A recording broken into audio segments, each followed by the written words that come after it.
Some people live their lives not fully appreciating what others do for them. They start taking things for granted, thinking that that's exactly how it's supposed to be. Parents sacrifice a lot for their children, and when the children appreciate and try their best in life, that would be worth more than any words can ever describe. My name is Megan, and I hope to inspire you with my story. I lived with my father and my sister, Marlene, after the death of my mother, who died from an illness. Though I was only 18 at the time, I became responsible for taking care of the whole family. I did everything for them: cooking, cleaning, washing. My father was a great man, and he did his best to make us happy. I supported both my sister and my father. We faced everything together. There was one more person in my life, my neighbor, Dave. We practically grew up together, and our dreams grew with us. He knew everything about our circumstances and supported me often. He proposed to me and we got engaged. Dave chose a flat near my family so we would be close to them. That was very thoughtful of him. We got married and started our lives. I was determined to finish college, and Dave helped me in every way that he could. He proved to me every day how responsible and considerate he was. One day, while cleaning the house, my heart started beating rapidly, and I couldn't breathe well. I was barely able to call out to Dave, who came immediately when he heard me cry for help. I had had this symptom before, when I was younger, but I never told my father, because I didn't want to worry him. Dave took me to the hospital, where a doctor said that I had a serious heart condition. And not just that, I was pregnant too. Pregnancy and a heart condition do not make a good combination, so we had to choose between the baby's life and mine. My father and Dave asked me to abort the child. Though they tried really hard to persuade me, I resolutely refused. I agonized a lot during my pregnancy. They were also worried for my safety. My father and Marlene left their flat to come and live with me, and Dave cut back on his working hours to stay with me. When the day came, they took me to the hospital. The doctor checked the condition and said that it was too serious, that I wouldn't be able to survive the childbirth. My family and I were shocked. I held Dave's hand and told him that I was strong enough to make it. Dave hugged me and cried. I was so afraid, but I did my best to hide it. I said to my baby, "I'm trying the best I can. I'm fighting so that both of us could have a life. Know that I love you, and I know that you'll grow up to be very successful, but you'll also be caring and kind." Hi, my name is Selena. I'm 19 years old, and I'm just crazy about basketball. I follow all the sports news, the star players, and the league statistics. I know the names of all the famous players around the world. My friends were amused by this because their interests ran more towards makeup, fashion, singers, and movie stars. I thought those girl things were just outright vain, shallow, frivolous, and downright silly, to tell the truth. The college's basketball team coach was forced to take leave due to a chronic illness, leaving the team without a coach. Due to my high school reputation and widely recognized basketball expertise, I was asked if I wanted to serve as the basketball team's temporary coach. I had always dreamed of someday becoming a coach for a famous basketball team, so I jumped at the opportunity. School leagues presented opportunities for players to show what they've got and maybe get scouted by a professional league team. It was also my chance to start as a college basketball coach. By studying the opposing team's previous games, I analyzed their strategies and learned their strengths and weaknesses. I was able to excel and drive my team to an undefeated streak of winnings. We won the college league championship. I was selected to train a team in a professional league with another famous coach. It was an incredible opportunity for me to up my game a notch. During this time, I met an opposing team's coach named Jacob, who was something of a genius when it came to winning basketball strategies. He shared the same dreams as mine. He bragged that his team was better than mine. Well, I couldn't ignore the gauntlet he threw at my feet, so I challenged him to a game. My team against his, in the upcoming season, and may the best team win. If my team won, he would acknowledge me as a superior coach, and vice versa. The season began, and both our teams began beating all our opponents. I used these victories to hone my coaching skills to the next level. Both our teams were undefeated until the day we were to face each other in a championship game. The game began, and both teams played hard. We stayed closely matched the entire game. In the final few seconds of play, one of their players got past our defense. He scored a buzzer beat. I was crushed and began to cry, but my team's fans in the stadium broke into a loud applause. They began chanting my name.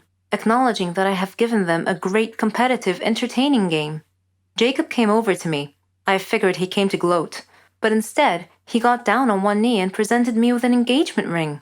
I was in shock. The stadium cheered even louder. I may have lost the game that day, but for some reason, I felt like a winner. How I found out that I was adopted was both odd and dramatic. Odd because I found out in a hotel room while the plumbing at home was being fixed. Dramatic because, well, finding out the parents you've known for 14 years weren't really your parents, tears were bound to ensue. There were clue signs when I was a kid that I wasn't related to anyone I grew up with. First of all, although people told me I looked like my parents, I never really saw the resemblance.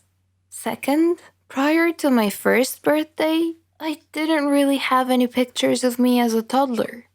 And third of all, though you might think this is irrelevant, but I think it plays a part. I'm an only child. Either I was just oblivious, or that I was already so part of the family that it didn't really matter. When I was in grade 2, we learned about baptism in religion class. I went to a Catholic school and religion was part of the curriculum. Our teacher began that lesson by giving us this assignment. Bring your baptismal certificate and a baptismal photo to class. The next day, I was the only kid in class who didn't bring either one. It wasn't like I didn't try. I asked my grandmother where they were because I needed them for class. I remember a brief look of panic flashed before her face. So I just shrugged it off. I don't know where they are, she said. I'll call your mom and ask her. My parents were working abroad in America at the time. I grew up with my grandparents in a tiny island in the Philippines. My grandfather passed away when I was 4, and ever since it was my strict but caring grandmother and a string of maids raising me. Summers were the month I looked forward to the most, because it meant 2 things, my birthday and my parents visiting. I was your typical Filipino child with overseas parents. So when my grandmother got off from a long-distance call with my mother and told me that they had my baptismal certificate and photos with them in New York, I wasn't suspicious. I simply restated what she told me to my teacher, who had me look over a classmate's baptismal certificate and photos. When I was a little bit older, I had a dream.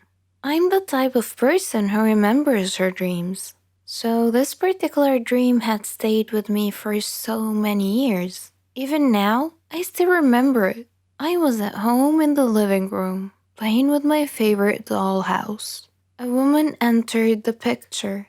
I remember a mass of dark curly hair and a blue dress. I didn't know her, but at the same time, she looked so familiar. She plopped down on the floor next to me and began to play with me. And then she told me that she was going to take me away. Why? Because she was my mother. I woke up then, was confused for a few minutes, but then I shrugged it off.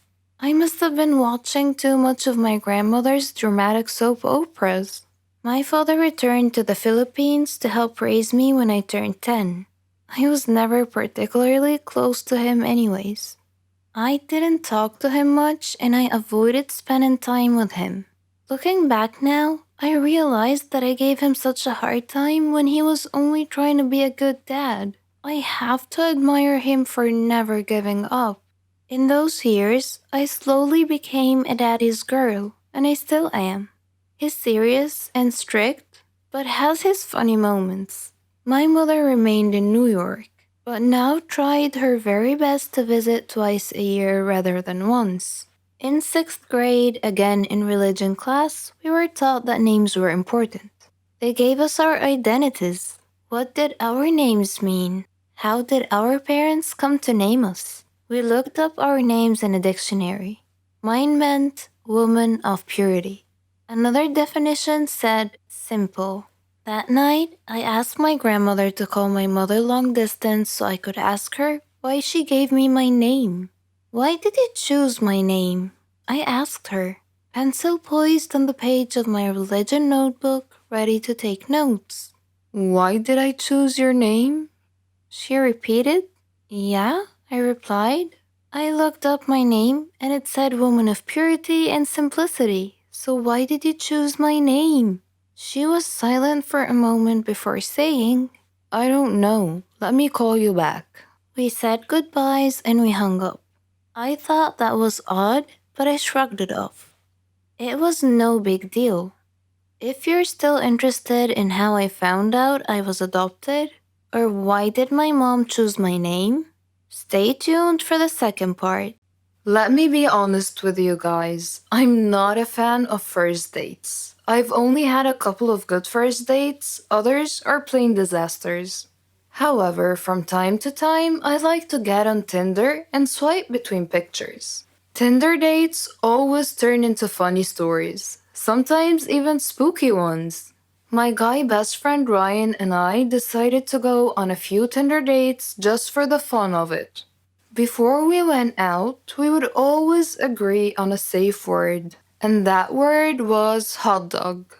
A text saying, "Hey, can you pick up some hot dogs on the way?" Or something along those lines basically meant, "Can you call me and pretend there's an emergency so I can get out of this situation without being rude?"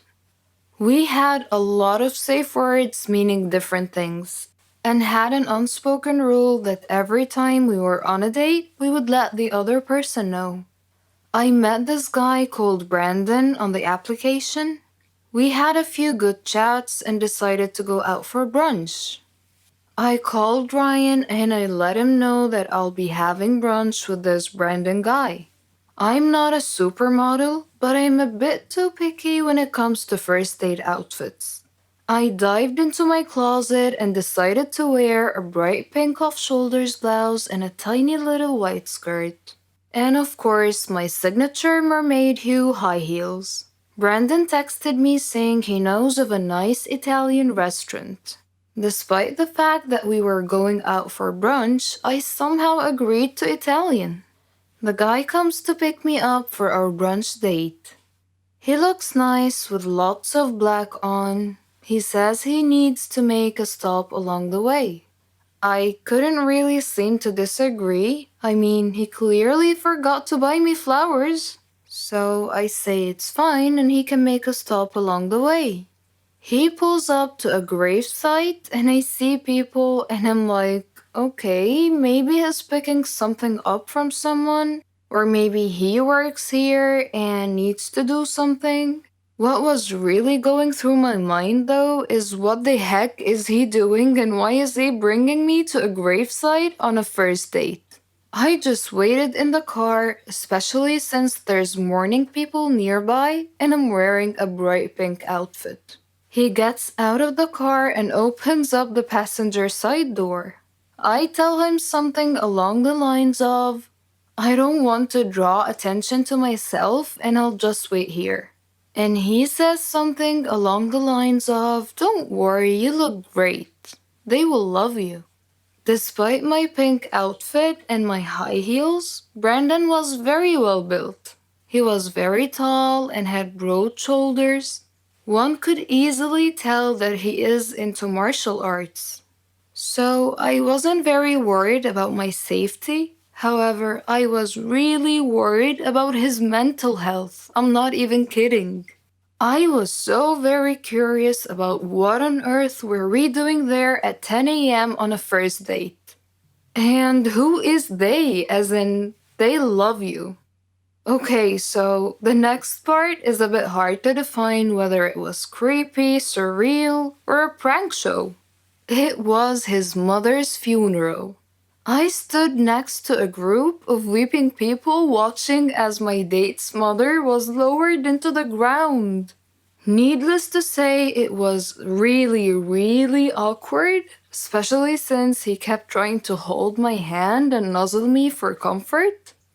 It's a first date, for God's sake. I waited for the service to be over, as I didn't want to be rude to the grieving people or to the dead woman. And then I texted Ryan, "Hot dog." So Ryan called me and pretended to be my landlord and told me that my apartment was flooded. I quickly apologized to Brandon and called an Uber. While I was waiting for my Uber to arrive, Brandon kept on holding my hand and literally begging me to stay a little bit longer. He also said we could still go out for brunch, but I politely said we could reschedule for another time. I think his cousins or something were standing too close. He told them that we've been dating for a few weeks and they should talk me into staying. I was so glad that my Uber finally arrived. I hopped inside the car like a freaking ninja. I called Ryan and asked him to come over. We stayed together, and honestly, I've never laughed as much as Ryan made me laugh that night. And guess what? Ryan and I realized we were actually in love a few weeks later. We gave up online dating and we've been together ever since. You know, sometimes the truth is even stranger than fiction, especially if you had a dark secret in your life that would put you in danger if it were exposed. Such was my case, and this is my story. My name is Charlotte, and I'm 17 years old. I live with my mom. My dad passed away before I was born, so my mom had to raise me all by herself. My mom knew everything about me, my school studies, my friends. She had certain rules that I was supposed to follow, like eating outdoors was forbidden, and I can't be friends with someone unless she knew everything about them first, and so on. I thought these rules were somewhat paranoid, and I asked her why she placed such restrictions on making friends. Her reply was simply that you can't trust anyone nowadays. But that wasn't a very satisfying answer. And when I asked her what it meant, she didn't say anything further. As I was growing up, these rules mystified me even more, and I couldn't help but wonder if they had anything to do with my father, whom I knew nothing about. Mom always said he was a troublemaker, and she told me that everything would be clear to me in time. One holiday, I joined a new band. We held a lot of concerts. It was the best. I was good at playing music and singing. When we went camping, we met some students from other countries. We made a lot of new friends and had fun together. We even had a chance to increase our band's fame and reputation. After our first performance at camp, an Asian girl approached me. She hugged me, saying, "Charlotte, I missed you a lot." Taken aback, I asked, "Do I know you?" She surprised me again by saying, "Don't you recognize me? I'm Mary, your friend." I smiled and replied, "You must be mistaken. I don't know you." After insisting that she was indeed my friend, she excused herself and ran back to join her friends. Weird. Though, now that I think about it, I have often had an eerie feeling that someone was watching me wherever I went. I tried to shake off this feeling many occasions, but I never could. I would just tell myself that it must be my imagination. That night, we all went into the jungle. It was a jungle tour. It was very dark, and I got separated from the group and found myself alone, surrounded by trees. I called out to my friends, but no one heard me. Suddenly, I bumped into someone, a girl it seemed, and I apologized. When I turned around to look at her, I was shocked to see, well, myself, or my double. It was as if I was looking in a mirror. "Who are you?" I asked. "I'm Charlotte," she replied simply. "That's impossible. I'm Charlotte," I said assertively. "Are you with us here at the campsite?" "Yes," she said. I asked her which way back to the campsite. She pointed in one direction and we headed back. As we were walking, her phone rang. It was her father. He was worried about her and was just making sure she was okay. We arrived at our tents without incidents, and I said, "It was really nice to meet you, Charlotte. I'll see you tomorrow." I felt a strong connection to the girl for some reason. Then I realized that I had forgotten my bag, and I went to get it. And again, I had that ominous feeling that I'm being watched. Suddenly, something hit me on the head. When I woke up, I found myself sitting in a car, surrounded by people wearing sunglasses, and I was really frightened. "Who are you people?" I demanded to know. "And what do you want from me?" One man told me that my dad was the reason they kidnapped me. When I told him that my dad had died a long time ago, He just laughed. Then he sprayed something on my face and I lost consciousness. When I woke up later, the other Charlotte was tied up beside me. One of the men seemed confused, seeing two of me, and he asked his boss which of us was the girl they were looking for. Suddenly, I heard someone shout, "Freeze! Don't move!" The police had come. They came out from the tree line. Surrounding the car, they arrested the men. Then they untied us both. Someone appeared looking very worried. The other Charlotte started coming too and asked where she was and what was going on. Then she saw her dad and she ran to him. Her dad then looked at me and asked for my name and my mother's name. When I told him, he said he knew who I was and said to send his regards to my mom and to tell her that he was still keeping her secret. Then he gave me a medal and hugged me, saying that he wasn't sure if we would ever meet again. I was still staring at him, looking confused, so he smiled and he asked me where my father was, and I told him that my father was dead. And then he said that that was their agreement.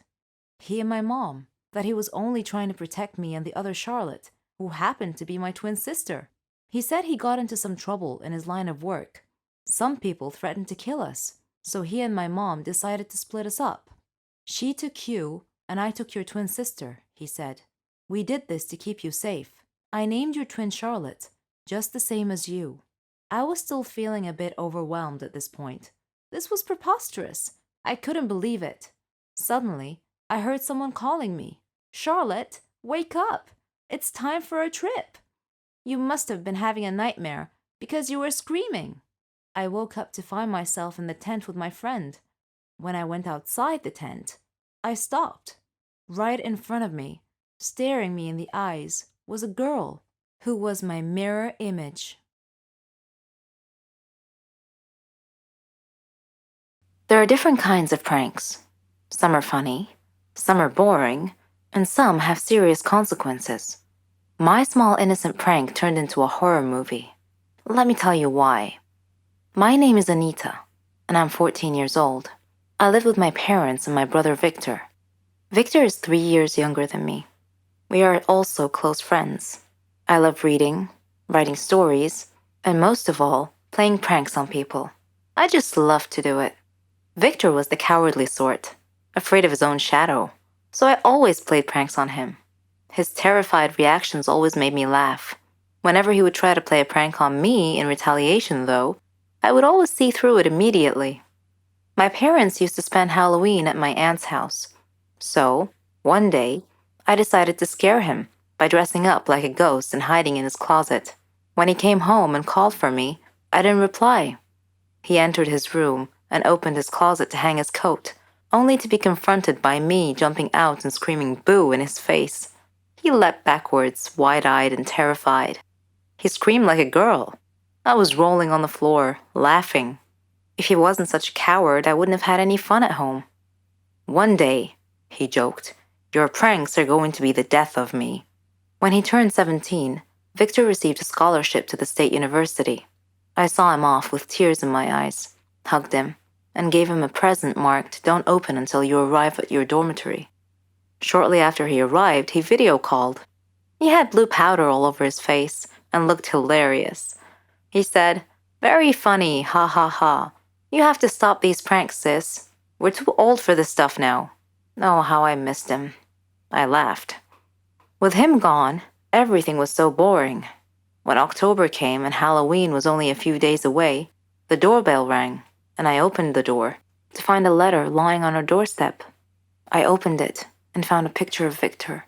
His face had been beaten black and blue. He looked horrible. I opened the letter and read, "Victor got involved in drug dealing and now owes us a lot of money. If you don't pay off his debt as soon as possible, we will kill him, and you too. Do not call the police, or he will only die sooner." Panicked, I called the thug's phone number, written at the end of the letter, but there was no answer. Victor was such a sweet and innocent guy.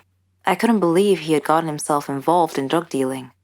I thought of calling my parents, but I decided not to, because they would definitely call the police. So I spent the next 2 days thinking. Then, the home phone rang, and I felt my heart sink to my feet. I slowly picked up the receiver. "Do you have the money?" the caller asked in a cold voice. I need more time. I don't have that much money, I pleaded. The voice replied, You seem to think we are joking. Okay. The next photo we send you will be that of your brother's dead body. He said that. Then he hung up the phone. My stomach wrenched. I felt sick and tried to call my parents, but I couldn't reach them. The next day, I heard a knock on the door, and when I opened it, there was another note lying on the doorstep. It read, The angel of death comes today. My parents were at my aunt's. I was alone and didn't know what to do. I closed all the windows and curtains and locked all the doors. I turned off the lights. At the stroke of midnight, I heard a noise outside my house. I peeked out a window and saw a man, all in black, in my front yard. He was walking towards the back of the house. Shortly after that, I heard the back door open. I ran and hid myself in the closet. Eventually, I heard my bedroom door open slowly. I heard footsteps walking around my room, as if the intruder were searching for me. Suddenly, my closet door opened. I panicked, pushed the masked intruder, and dashed out of my room and down the hall to the dining room. Victor's decapitated head was on the table. Oh my God. My last thought before I fainted was that if the drug dealers were going to kill me too, just as they promised. Goodbye, life, I thought. When I woke up, I saw my parents and Victor, dressed in black. They all began laughing hysterically. Angry, I snapped. What's going on? Why are you all laughing? This isn't funny. Victor confessed between laughs. It was just a prank, sis. And you should have seen the look on your face when I opened the closet door. From that day on, I never played pranks on anyone ever again. I am addicted to food. I suffer a lot. I need help. I've tried to give up, but I fail every time. Hamburgers. Who can give up eating hamburgers, especially with barbecue sauce? I didn't mind this kind of addiction, but I'm getting ahead of myself. Let me begin by introducing myself. I am Patricia, 15 years old, living with my parents and my brother. I lead a quiet life. No interests, no hobbies, except for eating, that is. Food is my faithful friend. It never leaves me. It is my partner, my soulmate. But having food as your soulmate has insidious side effects. A dark side, if you will. It denies me a healthy life, robs me of the energy to play, and causes me to sleep excessively. I would much rather stay at home with a bag of potato chips than go out and exercise. My soulmate ultimately betrayed me, though, last Thanksgiving at my granny's home. She lives in a state nearby. Granny was a clever doctor and an excellent cook at that. She could conjure up something really delicious. On that day, she had prepared barbecue turkey with nuts and other secret recipe ingredients. The taste was so great, as if it had descended from heaven itself. I felt like I was fighting a food war, and I had to win at all costs. I ate and ate and ate. I don't know why, but I just couldn't control myself. I attacked that turkey like it was the last on the planet. But every culinary war with a worthy adversary, such as the barbecued turkey, has its own unique type of casualties. Suddenly, I found myself unable to breathe. I fell to my knees and passed out. The turkey had won. I woke up later in the hospital, though, still clinging to an unfinished turkey leg. The doctor told me that I was gaining way too much weight. He said that I should be put on a diet. Diet? Man, how I hated that word. It hung over my head like the sword of Damocles. It meant depriving me of my passion, my reason for living. I considered eating vegetables in small amounts to be the worst form of cruel and unusual punishment, the worst form of torture imaginable. Imagine thinking of a wonderful, greasy, cheese-laden pizza with all the toppings and then suddenly opening your eyes to find a healthy green salad bowl. But I had reached a turning point in life. One day, my brother was playing on the street, while I was sitting at home gazing longingly at a tempting piece of cheesecake, just sitting there, taunting, daring me to eat it. I struggled mightily to resist the urge. But in the end, I succumbed and wolfed it down like a starving animal. Shortly afterwards, I began feeling dizzy, but I was unable to call for help this time. And then, I passed out again. I was taken to the hospital. While lying in the hospital bed, half conscious, I overheard the doctor say to someone, "She needs to stop eating or it will be the death of her." I thought to myself, whoa, death? So I made up my mind right then, right there. I resolved to fight a new war, a war against my appetite. On our way back home, I told my father that I wanted to see a nutritionist. He was delighted to hear that. Later, at the clinic, the doctor welcomed us in. She told me how to overcome my eating fetish. She gave me a strict diet regimen with a schedule full of healthy meals. I kept telling myself that winning this war was possible. I simply had to be patient and persevere. I stuck to the strict diet and did some physical workouts. My parents supported me wholeheartedly. I was enthusiastic. I can totally do this. A week passed quickly, and I eagerly visited the doctor to receive some good news. When the doctor weighed me and told me that my weight hadn't changed at all, I was crestfallen. She looked at me and asked me, how was this possible? I told her I didn't know, because I was following her diet thoroughly, though it did require a tremendous effort on my part. Another week passed, and again I went to the doctor. The results were the same. She said to me, "Patricia, are you sure you're following the diet I prescribed for you?" I said yes. She sat there wondering. Then she told me with a puzzled look on her face, "It's odd, but your weight is increasing, not decreasing." This unexpected piece of news mystified me. Another week passed. No change. The doctor was nonplussed. I returned home with a dejected look on my face. My father asked me what was wrong. And when I told him, he laughed. Do you believe that? My father actually laughed at my predicament. I was furious. He gestured an apology with his hand and then told me that it was my own fault. I was puzzled. What are you talking about? He told me that I had been sleepwalking to the refrigerator every night and eating everything in sight. I was taken aback. I couldn't believe it. "Stop acting like you didn't know it," he said. "You must have been awake." I replied, "No, Father, I'm not acting. I was truly unaware that I've been sleepwalking and eating in my sleep. But now that we've finally solved the mystery of the increasing weight, we returned to the doctor with this new information and told her the situation. She laughed and told me that my discipline had denied my body the food it craved, but my brain had refused to cooperate and had overridden my will by urging me to eat in a subconscious state. She told me not to worry, though, that she could treat that. Armed with this knowledge and her support, and the support of my family, I felt that I could finally win this war. Don't we all feel special sometimes? I grew up in an orphan house. I'm not trying to pretend that there was anything special about it, but I grew up with this nagging voice inside my head telling me how special I am and that my life will eventually turn upside down. It turned out I was not being delusional or anything. What happened to me was every foster child's dream. If only I knew what my future held for me.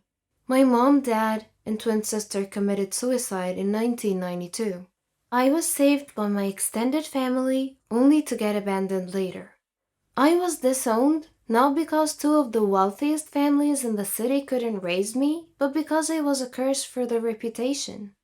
My mom and dad were not married, and that brought them so much shame until they took their own lives. Fast forward few months later, one day I woke up at a children's home. I'm an orphan now. I have absolutely no memories of my parents, or even my twin sister, but I do remember my extended family very well. They gave me up when I was 6 years old. My uncle is an extremely rich businessman. He was never really bad to me. In fact, he put me in what you can call a fancy home. Although he promised to visit me every weekend, he never did. I was put in a medium-sized room with 4 other girls, Rosaline, Claire, Bella, and me, Rachel. They were all dressed in clean nightgowns, but they were all the same color, pale green. Mrs. Milton, our guardian, gave me a similar gown to put on. It felt as if I was admitted into kids' military. Our hair was always put up in a tight bun. We all looked the same. Mrs. Milton was not the kindest person you could come across, but she wasn't evil either. The house was divided into 2 sections, one for the boys and one for the girls. The only time we met the boys was in the outside building. which was some sort of a school. We took a few classes every day, and to be honest, we had some really good teachers. I always sat next to a boy called Nate. I thought he was super smart, and he always helped with my math homework because numbers were never really my field of expertise. We eventually became really good friends. Whenever I went back to the room, all the girls were too occupied with their toys, and they were all good friends already. It felt like I was an outsider. However, a few months later, I became the alpha of the group. Don't get me wrong, this is not another Oliver Twist story. We used to pull pranks on each other all the time, and we had a really good laugh. I mean, being in a foster home is not exactly a vacation, so we made the best out of a bad situation. When the girls would go to sleep at night, I would go fake sleeping until Mrs. Milton had gone to sleep as well. Then I would stare out that tiny, teeny window and start counting the stars one by one. I named one after my dad, one after my mom, one after my twin sister, and finally, one after Nate. I would stay up all night long daydreaming until I fell asleep. Mrs. Milton would wake us up around 6 a.m. to have breakfast and go to class. It went on like that for years and years. Every day seemed exactly like the other, except on the weekends, which wasn't really much of a weekend. It only meant we were allowed to eat dessert. I have always been an extremely curious little girl, and the reason Nate and I grew so close was because he was a curious boy as well. We had no idea about the outside world. We had so many unanswered questions, and sometimes we would make up answers to tame our brains. The girls had relatives visiting them during the weekend, but I would stay in my room. Sometimes I cried, and sometimes I shut my eyes close and tried to imagine what my mom looked like. One day during science class, Nate asked me who visits me on the weekend. I never said anything back. I pretended that I didn't even hear him. But in a moment of extreme confusion and sadness, I wrote something down on a piece of paper and passed it to him.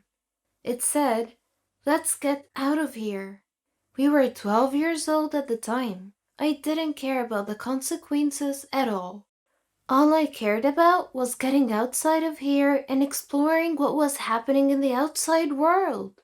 I wanted to go back to my uncle, even if he didn't want me. Nate looked at the paper, folded it into half, and he freaking swallowed the paper, and he just nodded his head at me. I wasn't sure what he meant by the nod until at midnight. While I was looking at the stars I befriended for years now, I heard the slip of a paper under the door. I quickly got up and the paper said, "Meet me at the school building in 5 minutes." I slowly opened the door and ran downstairs. Nate and I stood there awkwardly, not knowing what to do. We started discussing a runaway plan.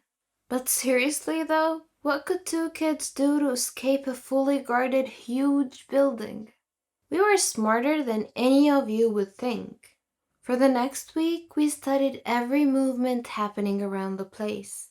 When security guards changed their shifts, which teachers left class early, we even memorized the times when Mrs. Milton had to use the bathroom. We had a solid plan. At the end of the week, on Friday, we had history class, and the teacher always left a few minutes early. At the same exact time, security guards changed their shifts, and Mrs. Milton took about 3 to 4 minutes to come downstairs and walk us back to our rooms. That was it. That was the moment I have been looking for all along. We passed by the guard's back and we ran and ran like there was no tomorrow. After a few blocks, we were out of breath. We were two kids dressed exactly alike with no money and no place to go. But we couldn't stop, not after we finally did it.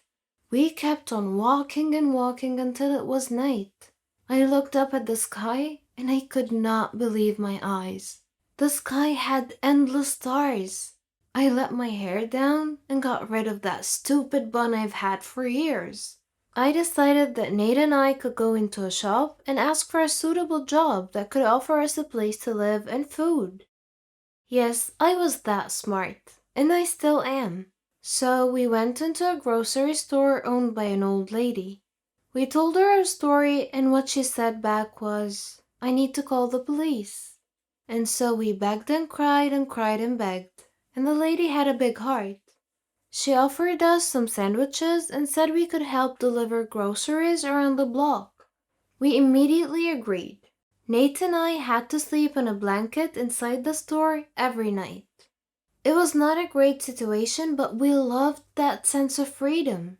We felt like we were hero kids with superpowers. We stayed with the old lady for what seemed like a year. If you haven't guessed it by now, I was in love with Nate. I had our wedding planned inside my head, and although he never said anything back, I knew he loved me even more. One day we heard that old lady talking to an officer who was looking for two lost kids. We grabbed all the cash we could and ran through the back door. I know it's inconsiderate to rob the woman who provided for us, but there was no other way. We quickly stopped the cab and asked the driver to drive as far as possible. He gave us a weird look, but when we showed him the money, he started driving. At this point, Nate held my hand for the first time ever, and he said, "We'll be okay." I felt my heart melt to the ground, but traffic noise brought me back to my senses. The cab driver was driving funny, but none of us was really familiar with driving, so we never really paid much attention. I looked at Nate and he said, "We need to find my uncle. He's rich, he can help. You can hide in my room. Or he can even adopt us, I don't know." My voice was shaky. Nate replied and said, "Hey, calm down. I promise we're going to be fine. Rachel, we have each other. This is all that matters. And I will help you find your uncle." I didn't hear the rest of his words. I woke up in a hospital bed. I screamed at the top of my lungs. A nurse came in and I said, "Who are you? Why am I here? I need to leave right now. Where's Nate?" The nurse gave me a pill and some water. She said, "Calm down. You'll be fine. Your friend is fine. You got into a car accident. What's your name?" I pushed her hand away and refused to take the pill. "My name is Rachel and I need to see my friend right now." The nurse just left me.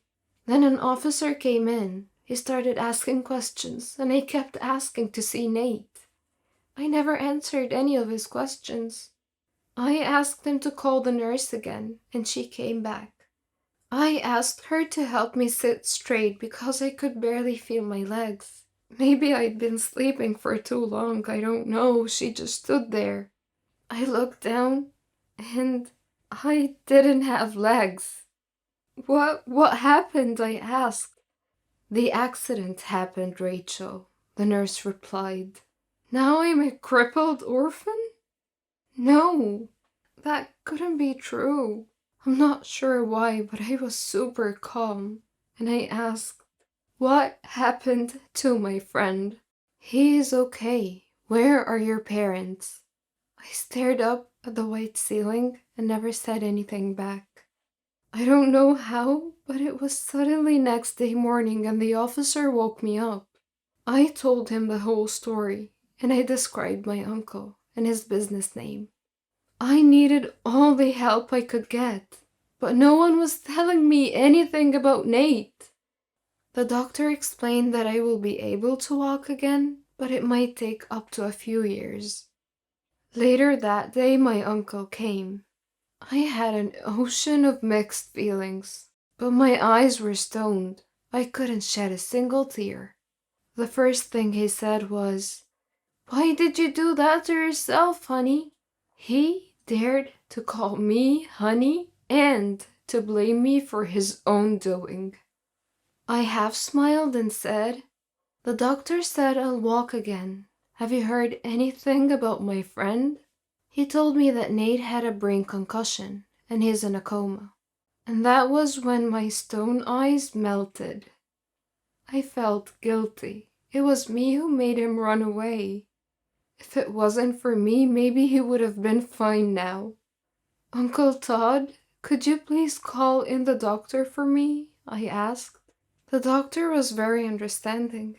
Although he did not have a full picture of what was going on, he explained to me that Nate will be fine, and I believed him. My uncle paid for my surgery and for Nate's stay as well. How confusing. If he had such a big heart, why did he admit me to a foster home? I lost count of the days. I wished I was back at the orphanage sitting next to Nate while he helped me with my homework. A month passed by, and Nate was doing a lot better. I saw him a few times, and I was able to walk a few steps with the help from the nurses. My uncle visited from time to time, and I could tell he was trying to make it up to me. But wasn't that just a bit too late? 6 months later, we were both sent back to the orphanage with reports that Nate is at a risk of a brain stroke, and that I couldn't walk or stand for too long. My uncle offered that we stayed at his house, but we both knew he never meant it. Back at the orphanage, we were treated differently. It wasn't just the same. Things have changed, and Mrs. Milton had quit. The new guardian was called Mrs. Buffy, like the one from Buffy the Vampire Slayer. Let me tell you that that woman was not kind. During break time, Nate and I would discuss what we wanted to pursue as careers, because we only had a few years left here, and then we could just leave without having to run away. Nate wanted to become a programmer. The guy was a true genius, and I wasn't so sure of what I wanted. But if you guys still remember the beginning of my story, I knew I was destined for something special. Mrs. Buffy caught us exchanging love letters, and Nate and I were forbidden from sitting next to each other in class. Well, except during history class, because the teacher didn't really care much about anything. We were also expert sneakers by now, so we managed to steal a kiss every now and then. Things were starting to get better. I could walk better, and Nate could talk better, because he had a problem with stuttering. A year passed by, and we were about to leave the orphanage and go to college in less than 6 months. One day during break, Nate started throwing up. Mrs. Buffy refused to even call a doctor. The next morning he couldn't speak at all in class, and he started throwing up again and again. I ran up to Mrs. Buffy to take him to the hospital, and she replied, "We can't afford hospital, Rachel," and looked the other way. "Call my uncle right now," I screamed at her. "Fine," she said in a very careless voice. My uncle came, and Mrs. freaking Buffy refused that I go with them. And so my uncle took Nate to the hospital. After 4 hours, my uncle came back, and without my consent, he demanded I leave and go home with him. I was so concerned and just went with him. I kept on asking questions, and he said nothing back. He parked in front of his mansion, and he said, "They tried their best at the hospital. I'm so sorry." And he hugged me for the first time ever. I pushed him back, and he said, "What does that mean? Do you mean that Nate is gone?" And then my uncle started crying. He invited me to go inside, but I refused. No way. Nate couldn't just leave me like that. I walked away. I sat on the pavement recalling all the memories we had together. I looked at my artificial legs and kicked them so hard, but I didn't feel a thing. I lived with my uncle for a year, on the condition that I will pay rent until I could move out. What if Mrs. freaking Buffy had called the doctor? Wouldn't Nate be here right now? I had nightmares about killing her every single night. I got a part-time job as a teacher. I paid my rent and saved the rest for college. I finally knew what I wanted to study. I wanted to study journalism. I worked day and night until I could afford college. I sent hate letters to Miss Buffy every now and then. As soon as I graduated, I landed a 1 in a million job. I worked for the biggest newspaper in town. I moved out from my uncle's, but we are on good terms.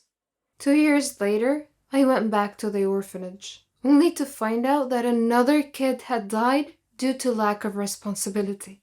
Although Mrs. Buffy was old and even grumpier now, it didn't stop me from getting back at her. I wrote every detail of Nate's story and submitted it to my boss. He never even knew I grew up in an orphanage. The story went viral. I was even interviewed to share more details on television. Finally, Mrs. Buffy went to prison after a long trial. Oh, I could almost hear Nate smile in heaven right now. I may not have legs, and I may get bullied every now and then, but I have Nate living inside my heart. After things went viral on social media, I was able to get enough donations to open my own foster home in Nate's name and to forever honor his name. See, I told you I was destined for something extra special. Hello, I'm Sarah. Ever heard of a phobia before? Don't worry, it's not contagious or anything. It just means you're scared of something in particular. Places, people, things. I have a phobia, but I don't like to talk about it. And I definitely don't want to be seen in that state. I was in my second year at college. I had been very busy that semester because we had a lot of assignments, and it was fine. I mean, I liked studying and completing tasks, but I was never a nerd or a geek. No. I like to dress nicely too. I have my own fashion and style. It wasn't easy making friends though. There were two types of people at my school. Smart nerds who couldn't care less how they dress, and complete airheads who dressed nice. I didn't fit in either one of those groups, so I basically kept to myself until one day I got assigned to do a task with a girl and a boy, Jane and Kyle. They didn't look nerdy at all, and I thought to myself, oh great, looks like I'll be doing all the work. But when we started talking about the project, they didn't just sit there or toss ridiculous retorts. All three of us were having an actual conversation about the topic. I was so thrilled. It finally seemed like I belonged somewhere. We became friends and did everything together. We could tell each other anything. Well, not everything. I had one secret from my friends. I never told them I had a phobia. Anyway, a year later, Jane moved to Germany with her parents. She was going to finish college there. So it was just Kyle and I now. All through college, we were the best of friends. We even did our graduation project together. On graduation day, Kyle and I were supposed to go out for dinner. He wouldn't tell me where, said it was a surprise. And what a surprise it was. He had picked the highest tower in the whole city to eat dinner at the very top. I don't have a problem with high places in particular. In fact, I'm sure I'll love the view if I ever make it to the top. No, I had a problem with the elevator. A phobia, to be precise. So we were standing at the base of the tower, and Kyle was happily listing all the great features and restaurants up there, but I didn't hear any of it. I was too busy fretting, frozen to the spot, desperately trying to find a way out of the situation. I couldn't say no to Kyle, who was all excited to go up the tower, so I clenched it in and tried my best to stay calm. We got in the elevator, and the doors shut. I couldn't control what came after that. I was terrified, screaming and shouting hysterically, banging on the walls, then falling to the ground. Of course, I don't actually remember any of it. Kyle told me later on. The last thing I remember was the elevator doors shutting close. When I came to, I was at the hospital. Kyle was sitting by my bed looking worried. When he saw that I woke up and that I was feeling fine, he started laughing at me, saying, "Why didn't you tell me you had a phobia?" I felt ridiculous and started laughing too. And then, out of nowhere, he proposed. It was his plan all along, although he pictured it at the top of the tower. All that happened 3 years ago. We're married now, and we have a baby girl. I'm being treated for my phobia. It's not completely gone, but I'm way better now. Apparently, hiding my problems never solves them. I'll have to face them, sooner or later. I don't really like Indian movies because the actors are always overreacting, and the movies are not logical at all. But this is just my personal opinion. However, I've discovered that there are stories stranger than Indian movies. Let me give you a real-life example. I'll tell you a story about a young woman named Samantha. Samantha was a beautiful girl with blonde hair and green eyes. She lived with her grandmother, after her parents died in a horrible car accident. The whole country read about it. She had many friends, and all the neighbors liked her. They considered her the most beautiful girl in town. Many had proposed to her, but she didn't care much for them. One day, Samantha was walking alone down the street after visiting one of her friends. Suddenly, she had an eerie feeling that someone was following her. She began running and crying for help. Her follower began running and stopped her. He was an ugly man, pointing a knife in her direction. He asked her to hand over her purse. She threw it at him and made a run for it. The man said wait and made to stop her, but another man appeared out of nowhere and punched the thief, who fell unconscious. The brave and good Samaritan picked up Samantha's purse and handed it to her. He was very handsome, with green eyes, soft hair, and an amazing smile. He escorted her back home, and she felt that he was her knight in shining armor. She went inside and hugged her grandmother tight, who was a little surprised but smiled. Samantha was so happy that she gently pulled her grandmother to her feet, and they whirled around and danced playfully. The very next day, she was surprised when she answered the doorbell. Steve, the tall, handsome man, was standing there, holding flowers. He proposed to her, and she said yes. Thus began their love story. Then one day, Samantha was standing in the kitchen preparing dinner. Steve and her grandmother were out, but they were supposed to be back soon. Samantha had everything ready, and she set the table. The house door opened, and Steve walked in. Samantha went to greet him, but she felt dizzy and fainted. Steve quickly took her to the hospital. The doctor congratulated Steve, saying that he was going to be a father. Steve was ecstatic, but Samantha was not. Instead, she was shocked and nervous. She said that she was too young to have kids, that she wasn't ready to be a mother. Steve was taken aback and said, "But why? Don't you want him?" Things were different from that point on. Samantha tried to get an abortion several times, but Steve was always stopping her. She couldn't accept it. She blamed Steve, but Steve couldn't understand her. In her 7th month of pregnancy, Samantha was with her grandmother at the supermarket when she saw a small boy run onto the road. Fearing he might get run over by a car, Samantha quickly pulled the boy off the road to safety. The boy's mother saw what happened and thanked Samantha, feeling so grateful and relieved. Samantha was crying at the moment and replied, "No need to thank me. I'm going to be a mother like you soon." For the first time, she was beginning to feel real affection for the baby. "Forgive me," she silently thought to herself. She tried to contact Steve many times to tell him that she had finally accepted. She was ready to become a mother, but he never responded. Finally, the day had come. Samantha went to the hospital to give birth. After the surgery, she was very tired. Nevertheless, when she woke up, she immediately asked for the baby. Her grandmother handed her the child. It was a daughter, and she was so beautiful. The nurse tried to take the baby out of her arms, but Samantha refused, wanting to hold her for as long as she could. The next day, Samantha heard a big commotion, and she had a feeling of dread that something bad had just happened. It was confirmed when she saw her grandmother's face. She asked what had happened, and her grandmother told her that a child was missing and had apparently been kidnapped. Samantha's pale face slowly pleaded, "Please don't tell me that it was my daughter." When her grandmother nodded, Samantha broke down and began crying and wailing in pain. The nurses tried to calm her down, and when she did, her grandmother came over to her and handed her a note. It had been found in her missing daughter's hospital crib.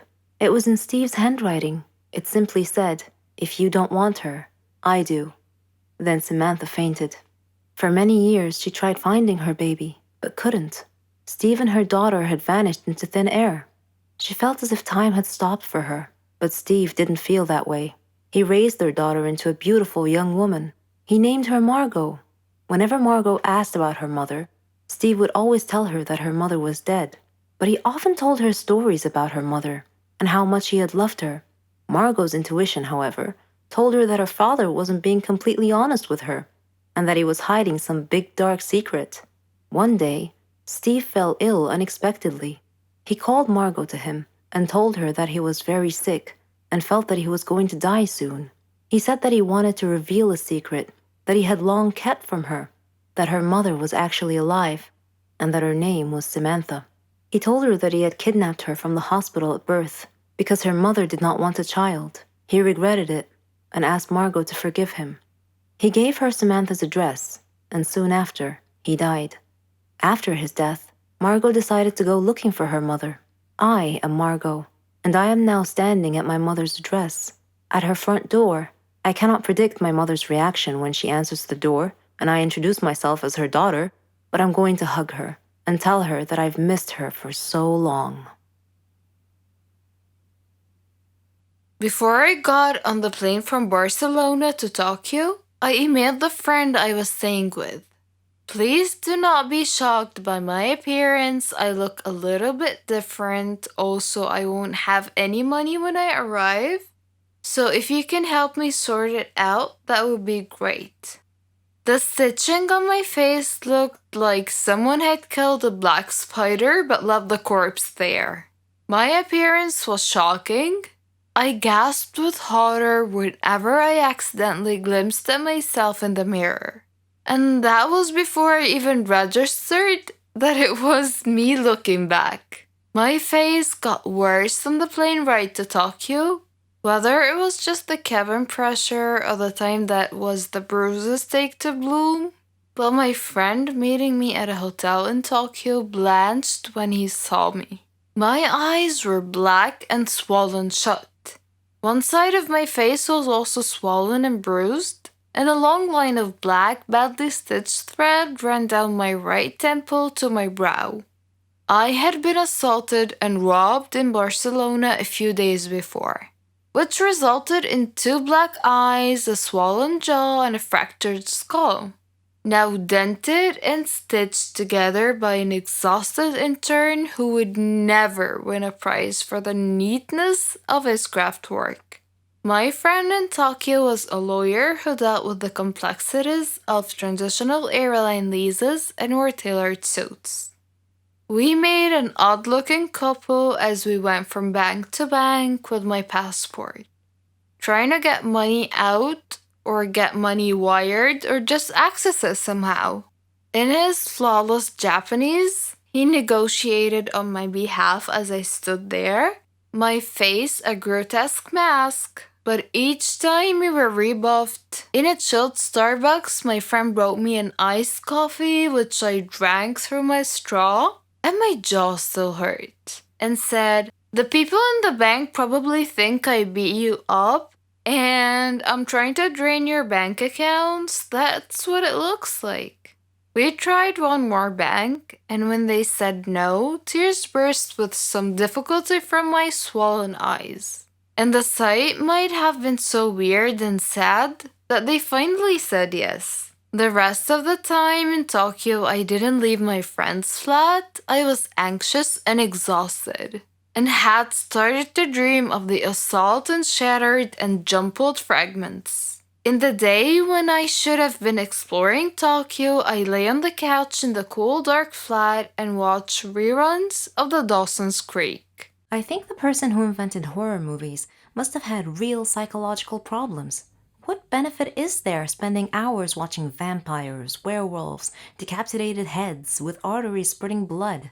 Horror movies are just a waste of time, and I'm sick of constantly seeing them on TV. Do you think these horror movies affect our heart and nerves? Will they somehow bring about our deaths in due course? My name is Melina. I am 15 years old. My mom died during childbirth when my brother Martin was born. It was my responsibility to take care of him. My friends called me Melina the Horrible because I really hated horror movies, even if they only had a smattering of corpses, scary monsters, an insane madman wearing masks and stabbing people at random acts of cruelty. Creators of these movies had to be deranged. We really don't need those kinds of movies. There's enough cruelty and misery in the real world as it is. They did humanity no favor. My friends all made fun of me. They said I was just a coward. But that wasn't it. They just don't get it. It was impossible for them to change my mind, though, but they never stopped trying. Then, one day, I had to face a horror that was all too real. Before that day, I was preparing to submit a drawing for the school exhibition. I had worked on that drawing for more than 2 years. I wanted to win the Best Artist Award of the year. It was on this fateful day, after I had finished my masterpiece, that my nightmare unfolded right before my eyes. I woke up to the sound of my alarm clock, I had overslept an hour and was late for school. I grabbed a shirt that I had washed the night before, but it was still all wet. I tried to iron it, but I burned a hole in it instead because I was in such a hurry. I was literally running out of time, so I grabbed a t-shirt instead. I packed some breakfast in a bag, took my drawing, and ran to school. I was so focused on rushing to school that I didn't notice the mud pile up ahead, or the car coming from the side road, until it drove right through the puddle and splashed muddy water all over me. Well, at least my drawing was safe. Finally, I got to school, but the outside door was locked, and I couldn't get in. Frantic, I knocked on the door, and the school security guard looked at me through the small hole in the door. I told him that I was late for the exhibition and needed to get in quick. He looked at me with suspicion, but thankfully he opened the door. The principal was standing there with him, eyeing me through her thick glasses and asking me why I was so late. I told her that I was running late for the art exhibition and that I couldn't speak now, but that I would come to her office afterwards and fully explain myself. Without a moment to lose, I headed towards my classroom. Suddenly, I heard a sound as if the herd of elephants were coming my way. The lesson had just ended. Everyone was moving to their next class. I was like a pebble tossed in stormy seas, jostled right and left. Then the flood hit my drawing, carrying it downstream only to fall on the floor and get trampled on. I watched in shock as the whole disaster happened. I spent the rest of the school day sitting quietly at my desk. I didn't do any classwork, didn't feel like talking to anyone either. At the end of the day, after all the students had gone home, I was sitting alone in the schoolyard, watching the sunset. The guard told me that I needed to go home because he had to lock up. So, I got up and started walking. My home was a good distance away from school. I had no money for a bus or a taxi, so I had to hoof it home. Then, I came to a street that had been roadblocked. Workers were working on the road, and I couldn't pass through, so I had to take a detour around the roadblock and somehow ended up walking down a dark street. I didn't like dark roads. Maybe I should have just waited for the workers to finish their work. But then again, it would have been quite late. I continued down the dark road. I knew Dad would be worried, so I hurried along. It was just a dark road, nothing to be afraid of. I mean, it's not like I believe in horror movies. What am I afraid of anyway? What's the worst that can happen? Suddenly, I heard a sound on the other side of the street. It sounded like a voice moaning in pain. I ignored it and continued on my way, walking a little more quickly now. Then, the moaning sound turned into a snarl, and I heard footsteps behind me. I sped up my pace.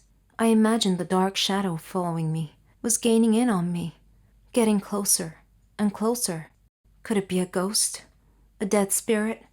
I stopped, and so did the footsteps. I felt their presence awfully close, so I turned around to face it. I saw a blue face, sunken shadows of the eyes, a stiff body, fangs in the mouth. A zombie! My brain screamed. I felt the blood drain from my face. I screamed. He snarled, and I ran. As I was running, another zombie appeared in front of me, trapping me between the two of them. What should I do? I had to do something. So, with all my strength, I swung my bag around in a circle and struck the one in front of me.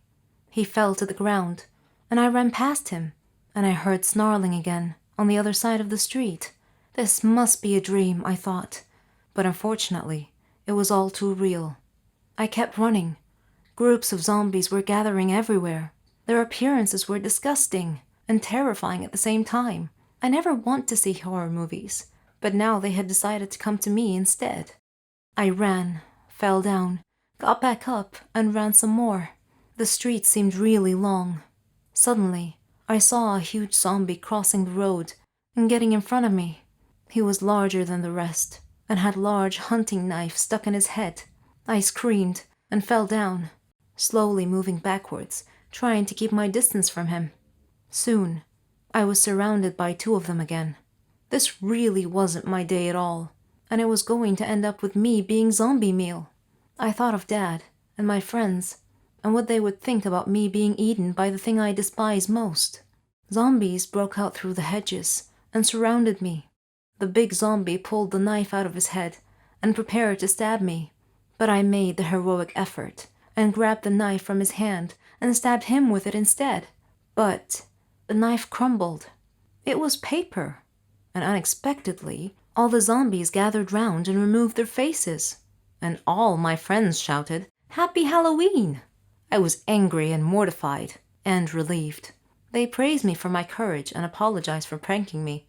They had told passers-by to avoid this dark street so that they could pull their prank. They even enlisted some volunteers to help them with the prank.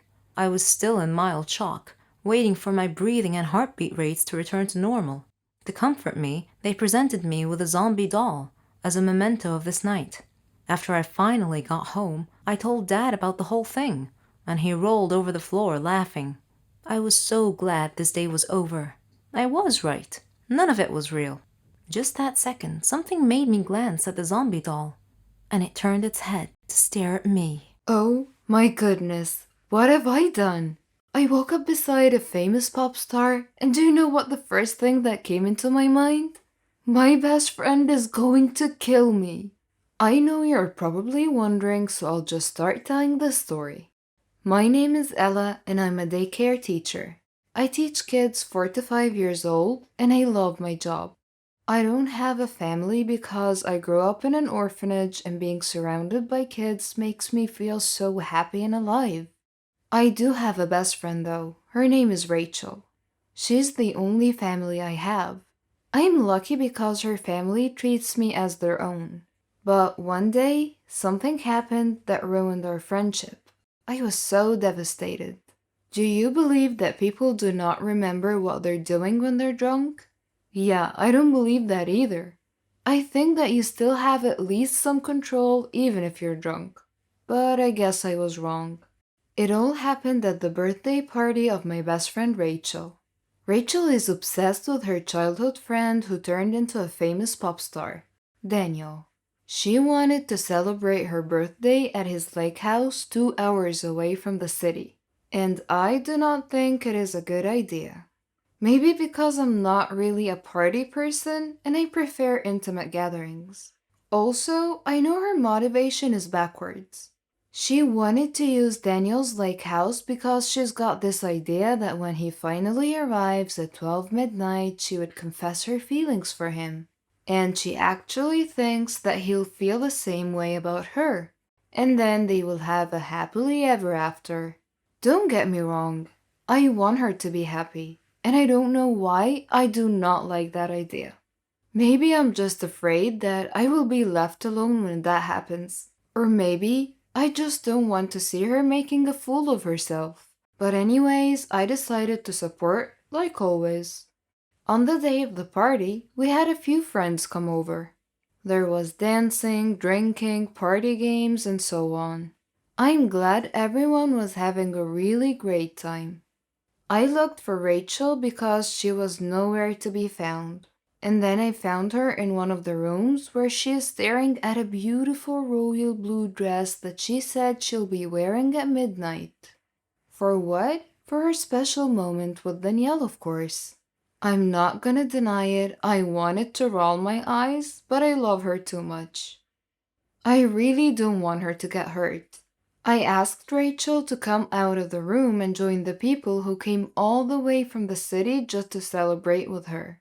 I'm keeping everything in order, I don't want anything to go wrong. And I'm also wishing for Daniel to come here early so that Rachel's wish would finally come true.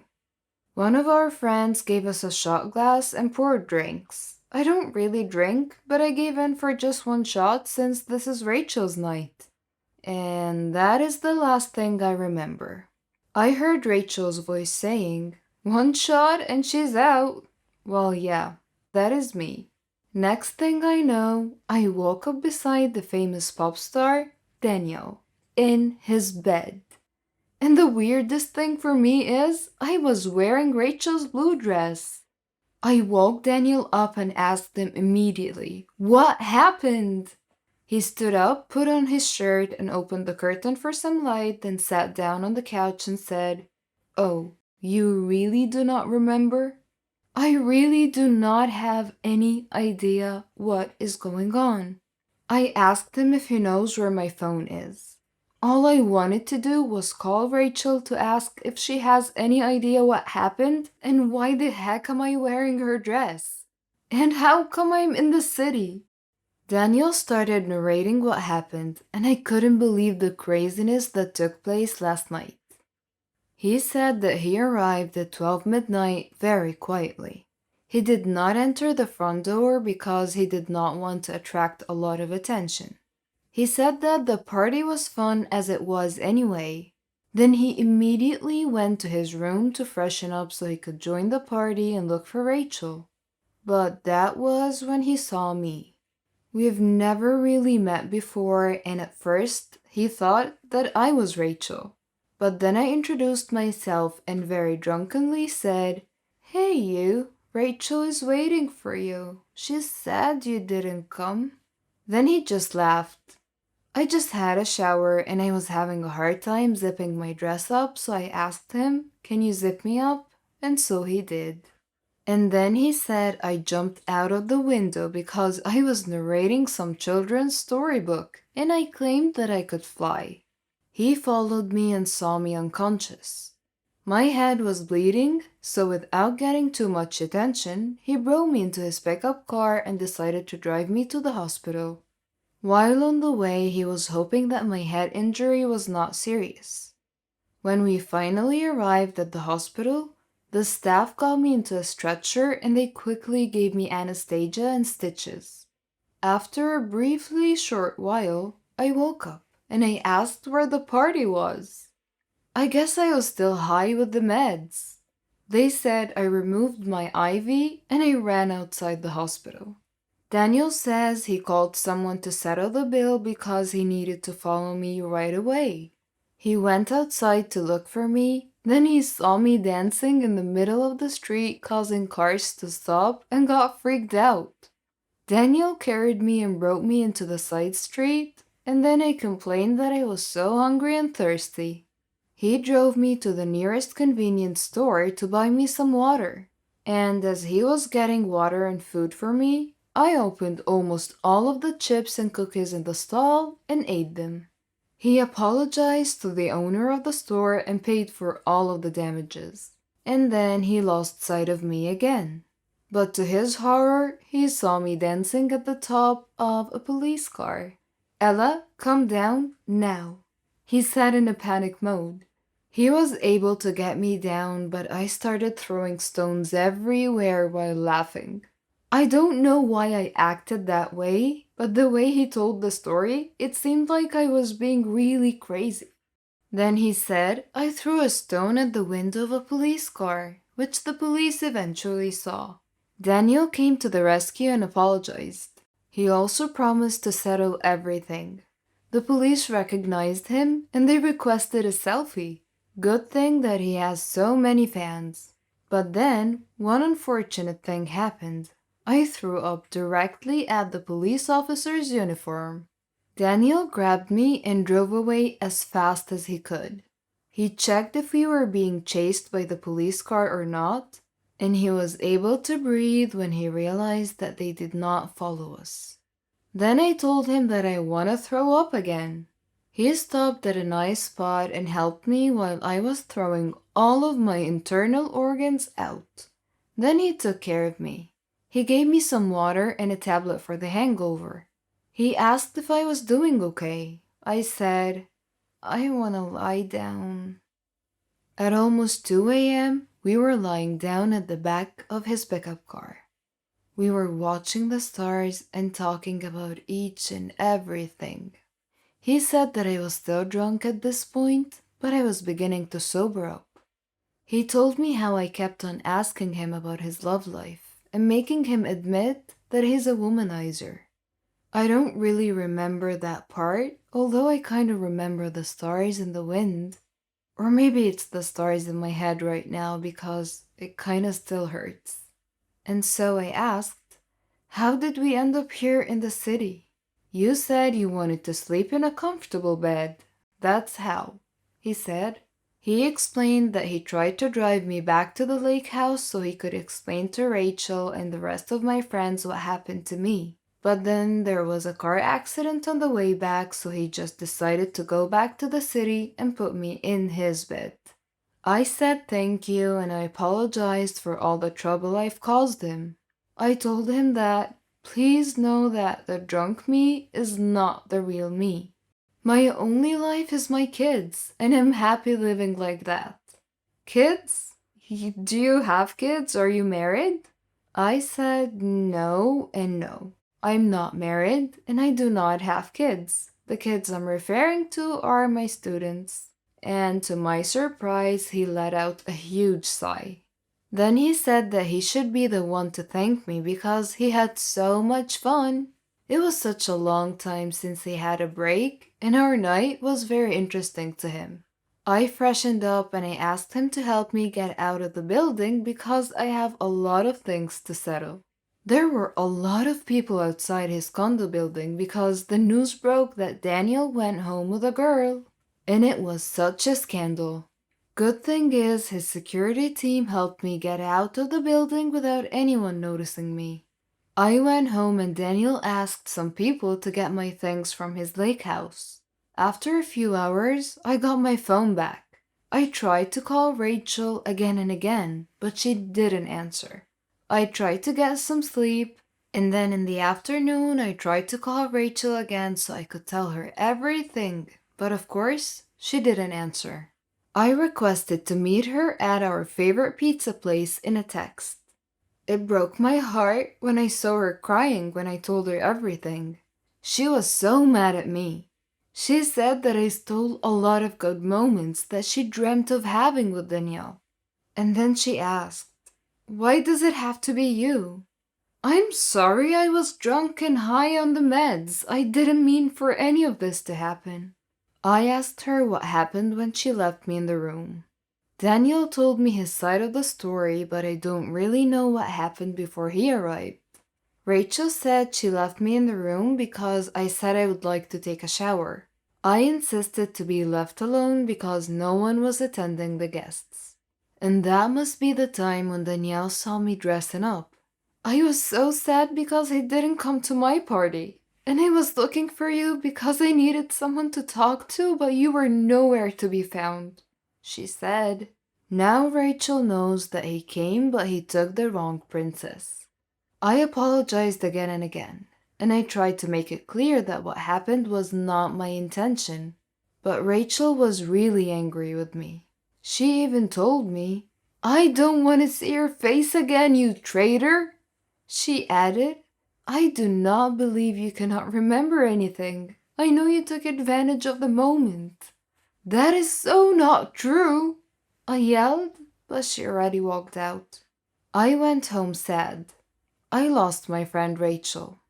She was my only family. I'm hoping that she would come to her senses and forgive me, but I know that would not be possible as of the moment at least. Monday came and an unknown number kept on calling me. When I answered, I was surprised that it was Danielle. "Whatever happens, do not go out today or even watch the news," he said. But I could not do that. I cannot skip school because my kids would miss me, and I would miss them for sure. Now that I don't have Rachel in my life, I definitely need the love of my students. I did not answer Daniel's calls when I arrived at school, though I wondered how he got my number. Well, I guess he's got connections. Or maybe he got it when his staff delivered my phone yesterday. I need to get out and proceed to have a normal day and forget about all the Daniel stuff right now. But then when I arrived at school, the principal asked to meet me before I proceeded with my class. And to my surprise, she was firing me. "You're not gonna be a great role model for the kids, I'm sorry," she said. She opened the news blog that she was watching, and some vlogger documented what happened that night with Daniel because, of course, he's got fans everywhere. It was already trending. It has everything from the moment I was in the hospital, my silliness at the convenience store, and the way I was dancing like a fool at the top of a police car. When we stopped so I could throw up, and even more. But I think people assumed that we were being naughty in the dark. And the finale was Danielle carrying me into his condo unit when I fell asleep in his car. Goodness, that was such a scandal. Tonight, I know Daniel is going to have a big concert, and this might affect him too. I have no family, so no one is going to be compromised with this situation. Good thing that Rachel is not connected to me right now, because her name might also be ruined. For a moment, I was so happy that I was in this crazy situation and not Rachel. I do not want her to be humiliated. Daniel made a big announcement on social media right before his concert. I went home and watched it. Please do not assume anything. The woman that I was with the other night is a great person, and I hope this world would accept her as the love of my life. Ella, if you're watching this, please, I beg you to forgive me for the trouble my world is causing you. That's what Daniel said on social media. It quickly went viral along with the clip of us being together. Good thing that no one knows where I live, or I would not be able to walk out of my house anytime. I decided that I should go to Daniel's concert. I watched from a distance and I texted him to meet me up at the rooftop of my condo unit so we could talk like two adults and iron things out. When he arrived, he smiled at me and it made me feel better on the inside. Well, his smile kinda calms me down. He said, "What I said was true. I fell for you that night, Ella." I do not know what to say to that, I answered. I told him that he knows nothing about me. I also let him know that I do not have a family, and the only family I have right now is angry with me. I also told him that I lost my job. The last thing I need at the moment is another complication, so if you really want to be part of my life right now, you will accept whatever I can offer, and right now, that is friendship. Daniel agreed to be in my life on my conditions. He even helped me rebuild my life. Even if Daniel was busy, he always made sure that he's got time for me. He also tried to help me patch things up with Rachel, but she still has not forgiven me. Her family has also turned its back on me, but to be honest, I understand. Few weeks later, Daniel built a foundation for homeless kids because he would like to share his blessings. He made me the project manager and I was so happy to finally have a purpose again. I enjoyed helping kids and it felt like I have a big family. I also appreciate the effort of Daniel because no matter how busy he was, he always made sure he had time to visit the foundation. Another year has passed and Daniel never left my side, although our relationship was never clear to him. With his world, I know he's got a lot of temptations around him, but he always says he's only got his eyes fixed on me. I'm willing to wait, he always says. One day he surprised me with a gift that made me fall for him even more. He said that he asked some people to start a project of building a daycare center. He said that this is his gift for me and that I don't need to pay him anything back. As of the moment, I have a lot of students and it's making my heart smile. I'm so glad that my life is right on track. A year has passed and I found myself missing Rachel so much. I hope by this time she has already forgiven me. Then I saw my email and there was a wedding invitation. Oh my god, Rachel is getting married, I told Daniel. I told him that she's inviting us to her wedding, so that must be a good thing. That night, Rachel called me and invited me to her bachelorette party. Daniel said, "Careful with the alcohol, do not drink," he jokingly said. The bachelorette party was very decent. We were able to talk and she said she found someone after what happened with Daniel. She realized that she was obsessing over Daniel too much that she forgot to have a life and meet other people. And now she met the love of her life and she's getting married next week. She asked me to be her maid of honor, and I said, I hope it's not yet too late. Of course, I said yes, and she showed me the dress, and it really looked beautiful.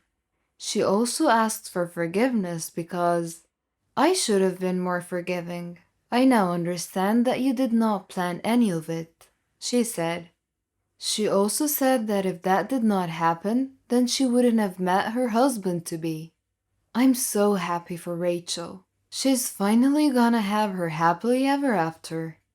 On the day of the wedding, I had Daniel as my date. He gladly offered to sing at the wedding reception. When the other band was playing, he asked me to dance with him.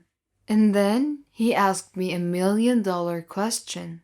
Ella, will you be my girlfriend? He asked. If I say yes, will you get me a drink? I jokingly said. We laughed so hard, and then we shared a tight hug.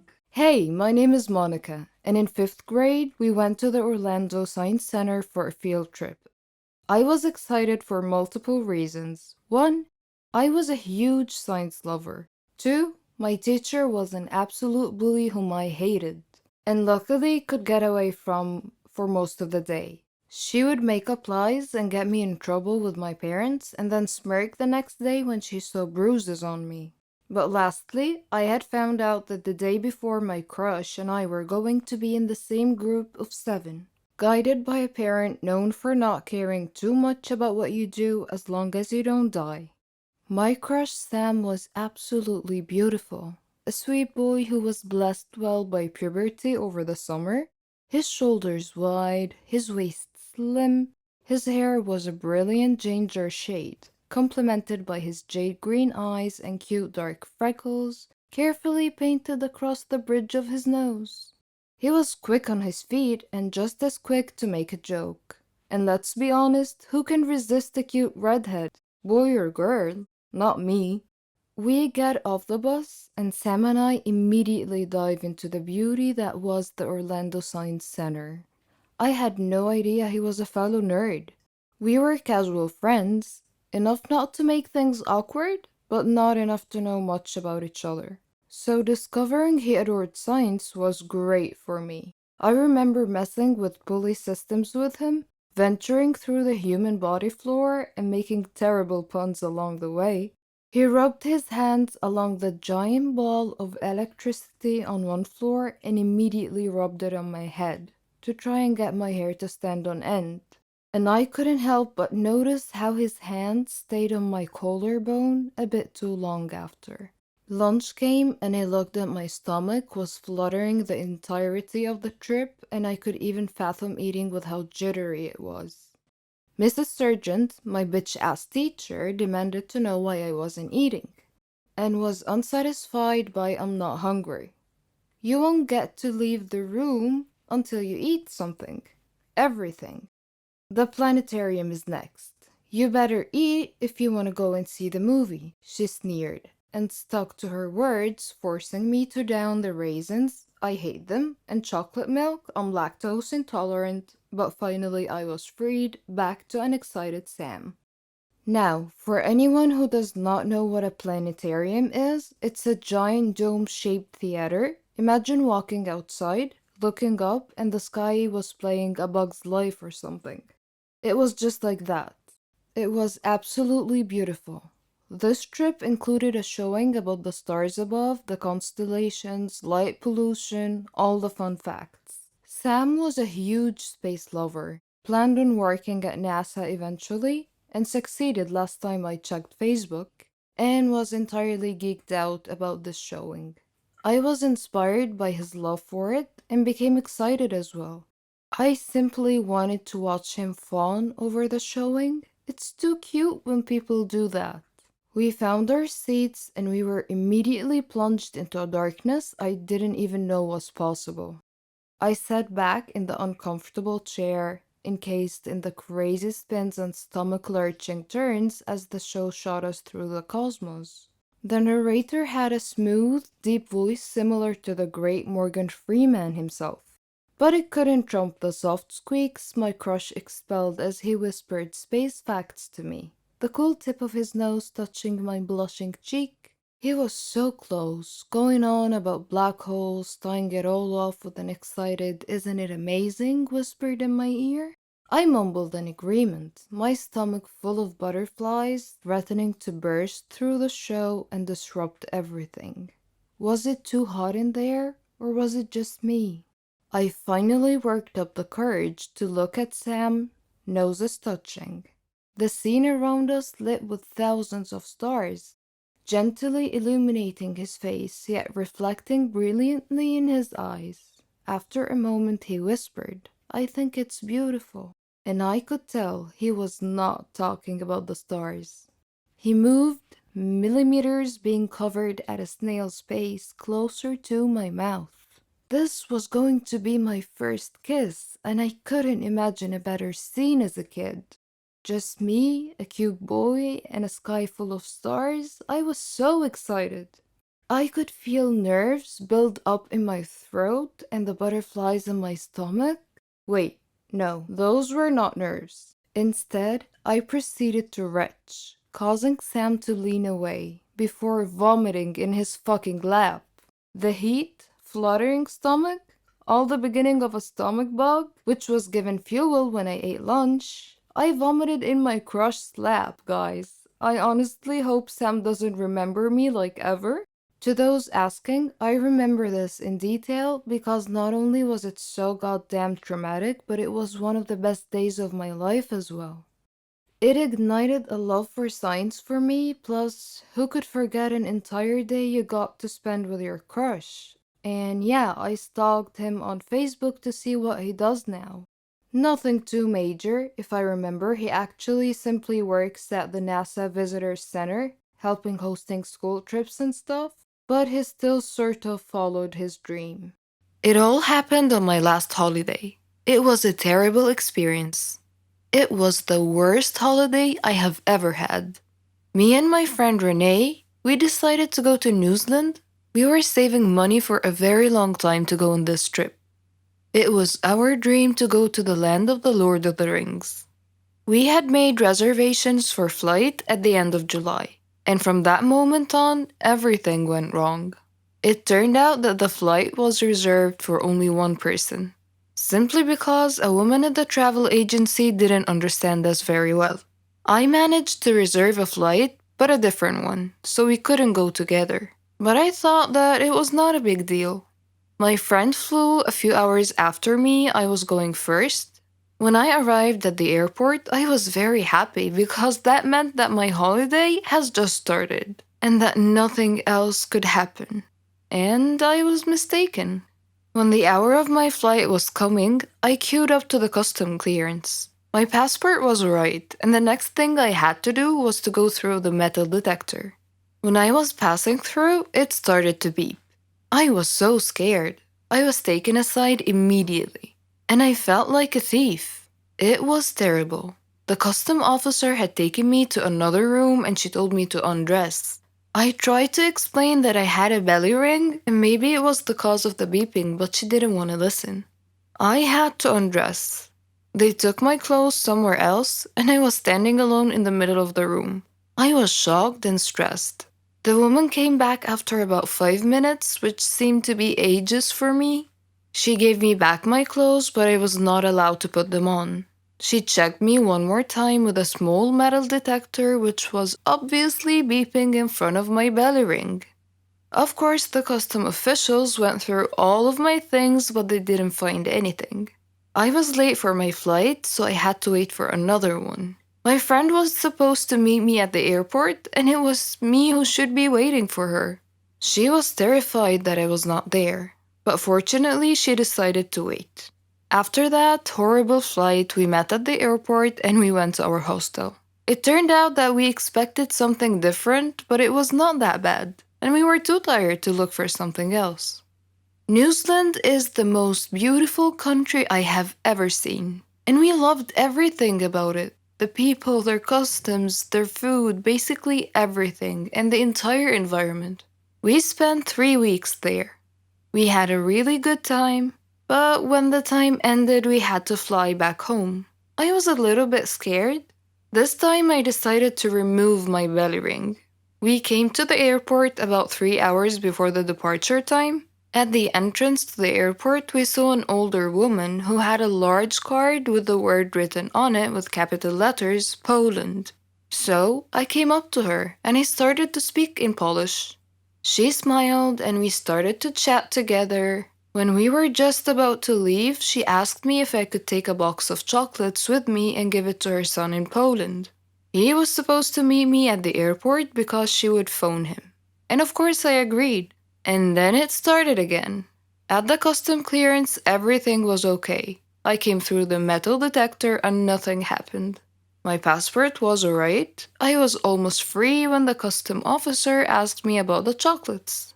I said that it was given to me by the lady at the entrance and that her son is going to take it back at the airport in Poland. The custom officer asked me to open the box. I didn't want to agree as it was not mine. But I had to.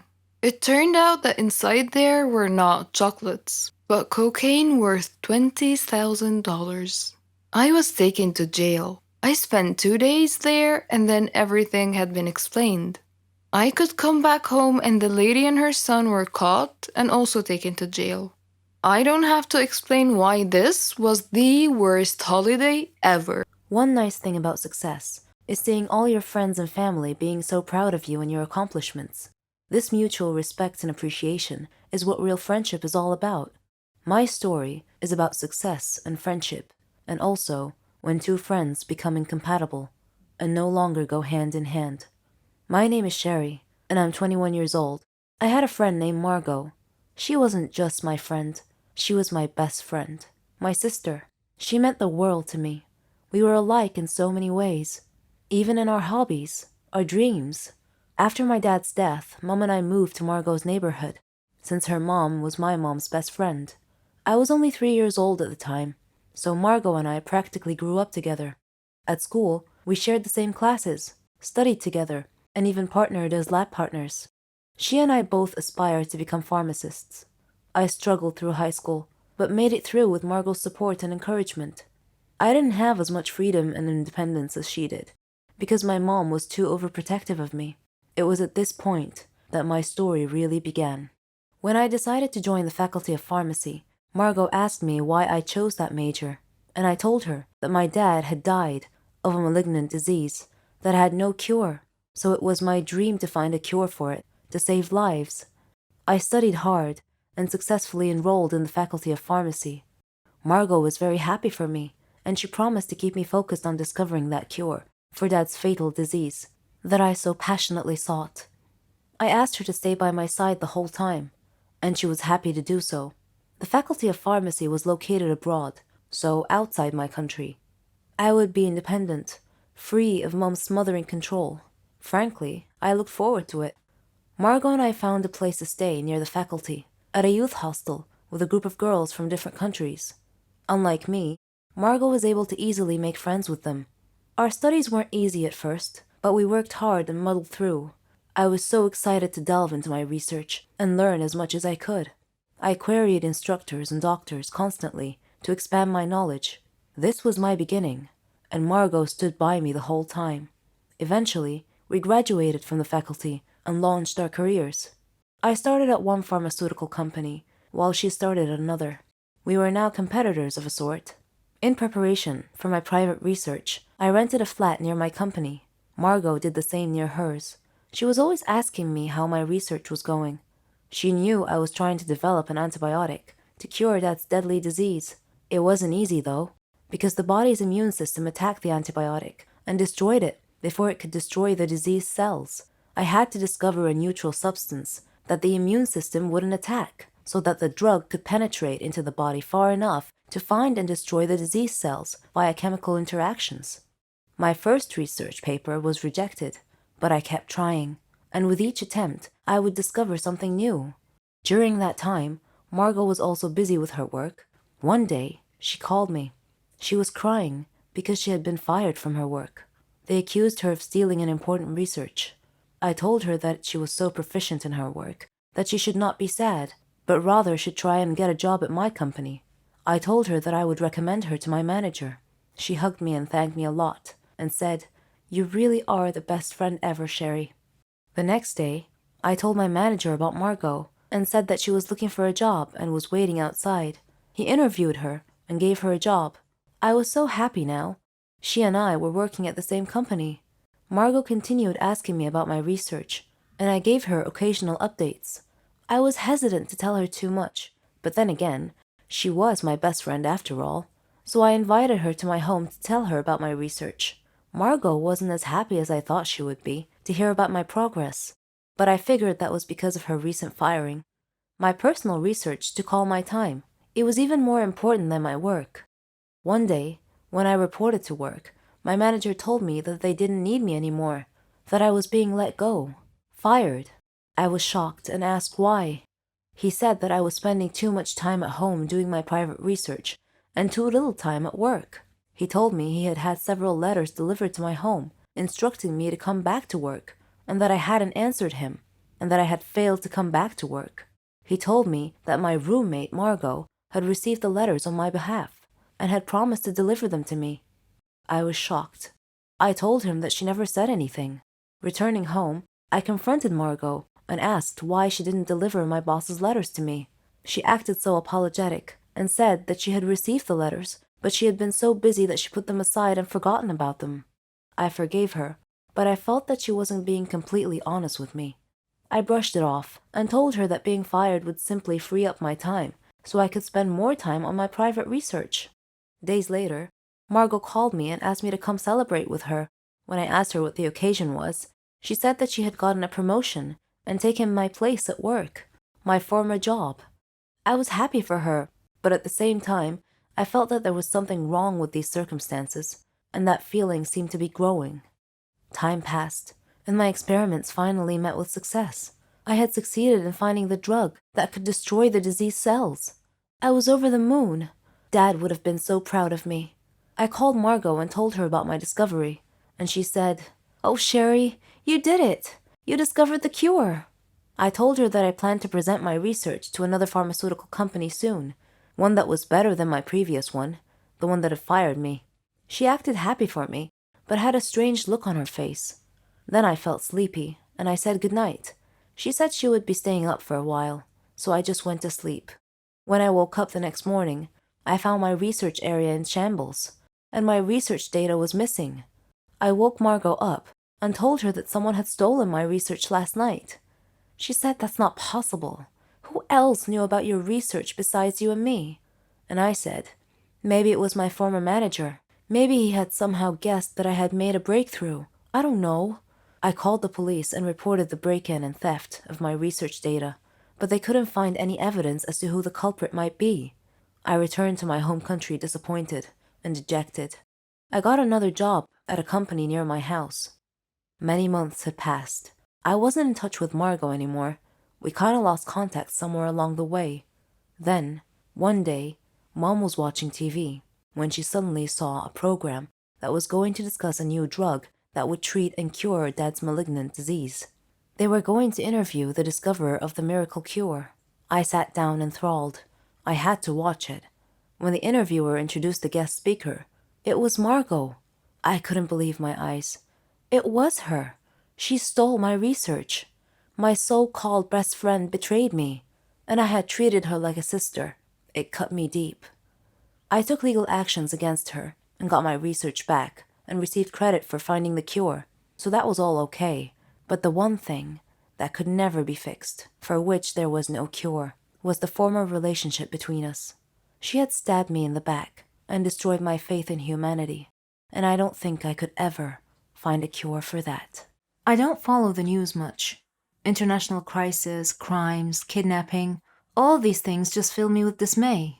It's as if our world is a dangerous jungle, and I don't like that feeling, because I'm a peaceful girl who likes to avoid trouble. Little did I know that my peaceful world was going to be shaken by one of these sad events. I'm Marcia, and I'm 18 years old.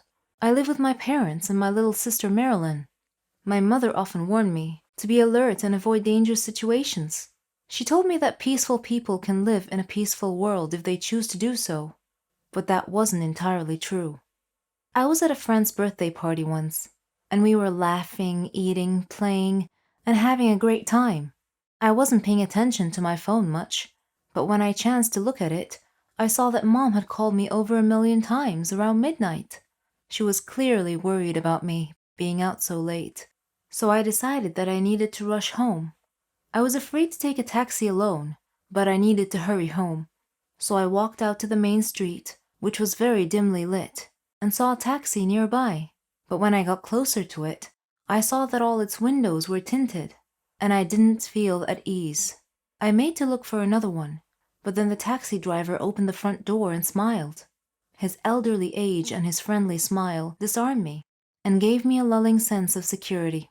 So I asked him to take me to my home, and I jumped into the back seat. He asked me why I was walking alone on a dimly lit street that late at night, and I told him about the party and my losing track of time. He warned me not to walk late at night again, because that was a dangerous time to be about. He asked me if I had heard about the serial killer named Bradley. I said that I did, but that I didn't know what he looked like. At that point, he laughed, and I heard the 4 doors suddenly lock themselves.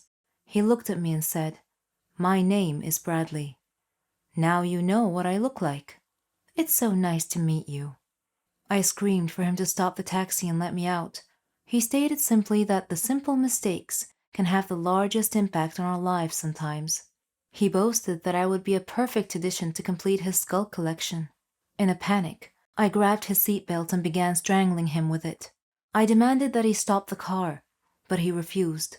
I began choking him harder and harder until he eventually lost control of the car. The car careened off the road, flipped a few times, and landed upside down. Luckily, I was still conscious and was able to get out of the overturned car. He tried to grab me as I was crawling out, but I managed to escape. I ran back up the main road and flagged a car carrying a family in it. Once I reached home, I relayed my horrendous experience to Mom, and she took me to the police station. After listening to my story and my description of the guy, the police promised to investigate and to catch the criminal as soon as possible. That experience scarred me for life, but I know now that I have to be strong if I am to live on. Some days later, I received a message from an anonymous sender that said, "Be ready for the next ramble. You haven't seen the last of me yet." I love going to the gym, but I remember one particular traumatic moment when I was in high school that made me stop going to my favorite gym. One morning, not even a couple of minutes after arriving at the gym, I was approached by 2 policemen. The gym attendant said these police guys have been waiting for me for a couple of hours. All my gym friends saw what happened. "Are you Natalie?" one of them asked. Yes, what can I do for you?" I said in confusion. "You need to come with us to the police station for some questioning," he said firmly. I dropped my mouth wide open. It was the first time I got invited to the police station ever. I was shaking, but I tried my best to hide it. They might think that I'm guilty of whatever it is, or I really did something wrong. I wanted to ask if I'm in trouble, but I remained silent instead. I am getting more and more afraid of them as we get nearer and nearer to the police station. I'm sure you're all wondering what happened. Trust me, I had no idea back then. I was as confused as you are. Stick around and I'll tell you the details. Anyway, make sure you've already hit the subscribe button and the bell for notifications. Let me tell you my story by starting at the beginning. I have a boyfriend. His name is Marco. We've been together for a year now. He is the most popular guy not just in our high school, but in other schools as well. And he's so popular because of how good he is at playing basketball. He's the team captain of our school, and a lot of basketball agents come to our campus to check him out. And now that we're seniors, a lot of schools are offering him scholarships. And me? You know those chick flick movies where you see a really pretty woman walking along the school halls? Tall, blonde, beautiful, her hair bouncing, and her body looks really hot, so everybody's just looking at her, simply getting amazed by her beauty.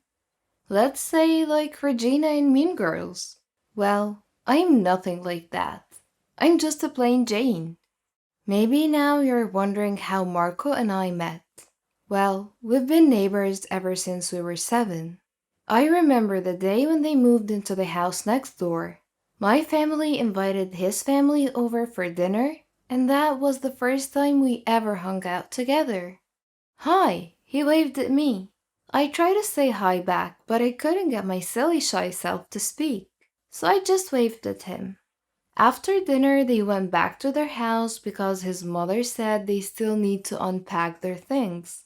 I went to my room and opened the window for some air, and to my surprise, I saw Marco.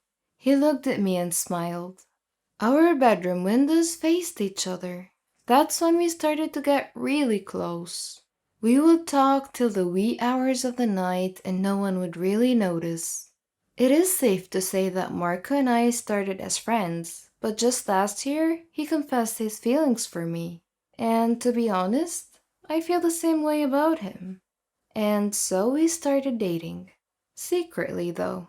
Everyone in his life, including his parents, his sports mentor, his agent, and his friends, do not like the idea of him getting a girlfriend, especially if that girlfriend is me.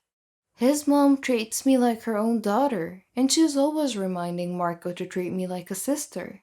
As early as 18, Marco already had a sports mentor and an agent. That's how good he is. His future is secured already with this just one mistake, and it could all be ruined, so they're just being very careful about his career, and that I understand. But I've been a very supportive girlfriend. Marco is a great guy. He's always there for me. We go together to the gym most of the time, and we hang out like we're just friends. No one would really suspect anything because people know that we're really friends. And I do not mind being kept a secret because I know one day everything's gonna be fine. Time will come that he would be able to hold my hand in public. One time on our way home, Marco told me something that made me so happy. I love you, Natalie. I like no one but you, he said. I love you too, baby, I said before hugging him. But sometimes I cannot help but get crazy. I see a lot of girls in school trying to get his attention. I cannot even count how many girls are trying to flirt with him all the time. One time, Mandy, the cheerleader at school, tried to kiss Marco in front of me. I almost stripped her eyes out at that time, but I kept my cool. I just quietly planned my revenge. During gym class, Mandy was taking a shower, and I took all of her clothes and threw them in the garbage bin. That was harsh, I know. But I trust Marco. I know that he loves me. He's also always trying to assure me how much he loves me. And I believe him. But things started to change. Since we were 15, we promised each other that we would go to the same college together. Both our parents could afford to get us into college, and we made a vow that we would still be together when the time comes. And that promise became stronger when we became a couple.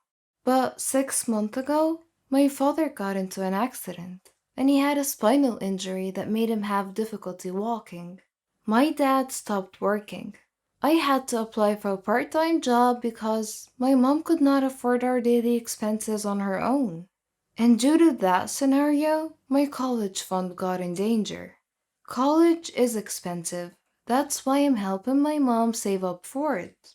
I have 3 part-time jobs which make Marco and I hang out a lot less than we used to. We barely see each other anymore. He's too focused on his basketball games because he's at the crucial season of a make-or-break moment with his agents. This period is the decision-making phase for his basketball career, so he's working double time.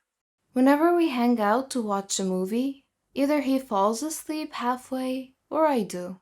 A few weeks before prom, Marco and I decided to go together and tell everyone that we're actually dating. After high school, no one would even care. Also, we're very positive that our parents would approve of us. One time while we were at dinner, he was holding my hand while we were discussing our future in college. Baby, have you decided what college you're gonna choose? I asked.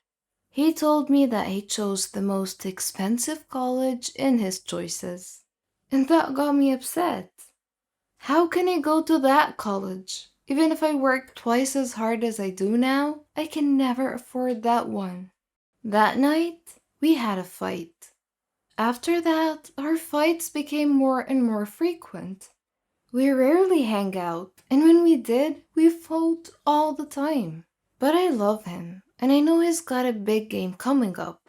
I don't want him to lose focus because of our fights, so I called him and said, "Okay, baby, good luck with your big game tomorrow." "Aw, I love you, baby. Go to the gym right now. I really miss you, and I want to meet you in our special place," he said. There's an area at the gym where we always give each other a hug.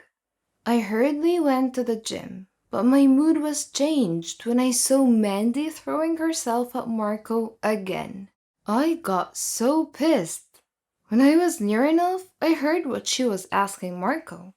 "Can you be my prom date?" Marco was just trying to be nice, so he just smiled and said that he's not even sure if he would go to prom.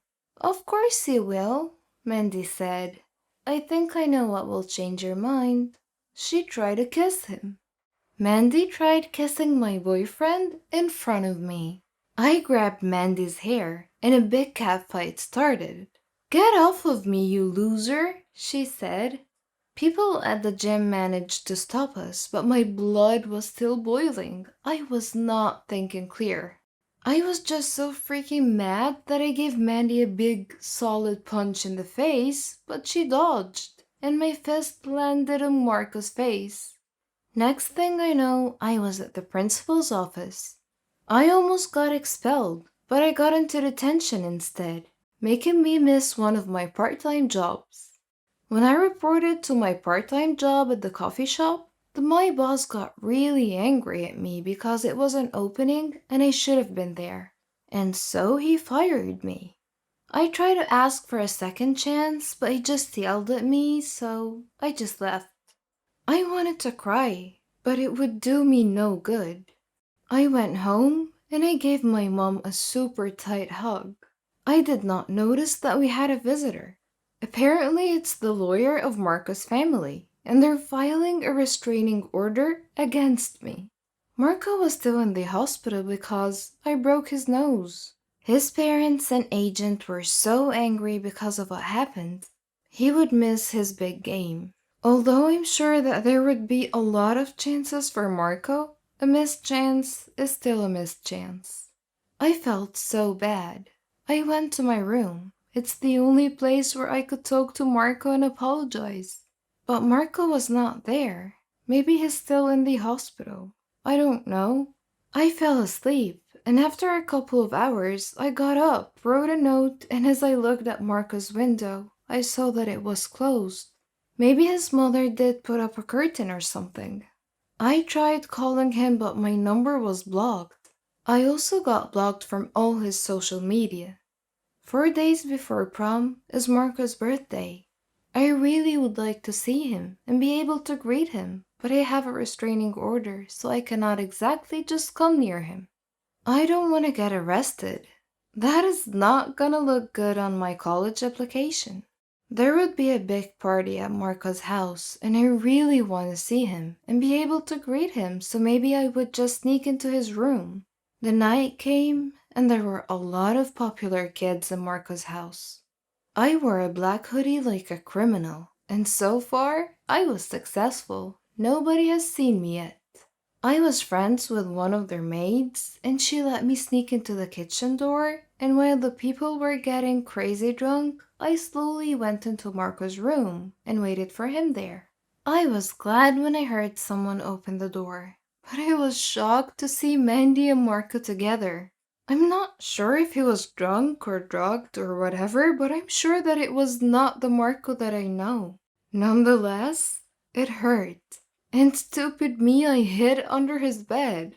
While they were having their passionate moment, I was there. I heard everything. When the coast was finally clear, I snuck out of that house, went home, went straight to my room and bawled my eyes out until I fell asleep.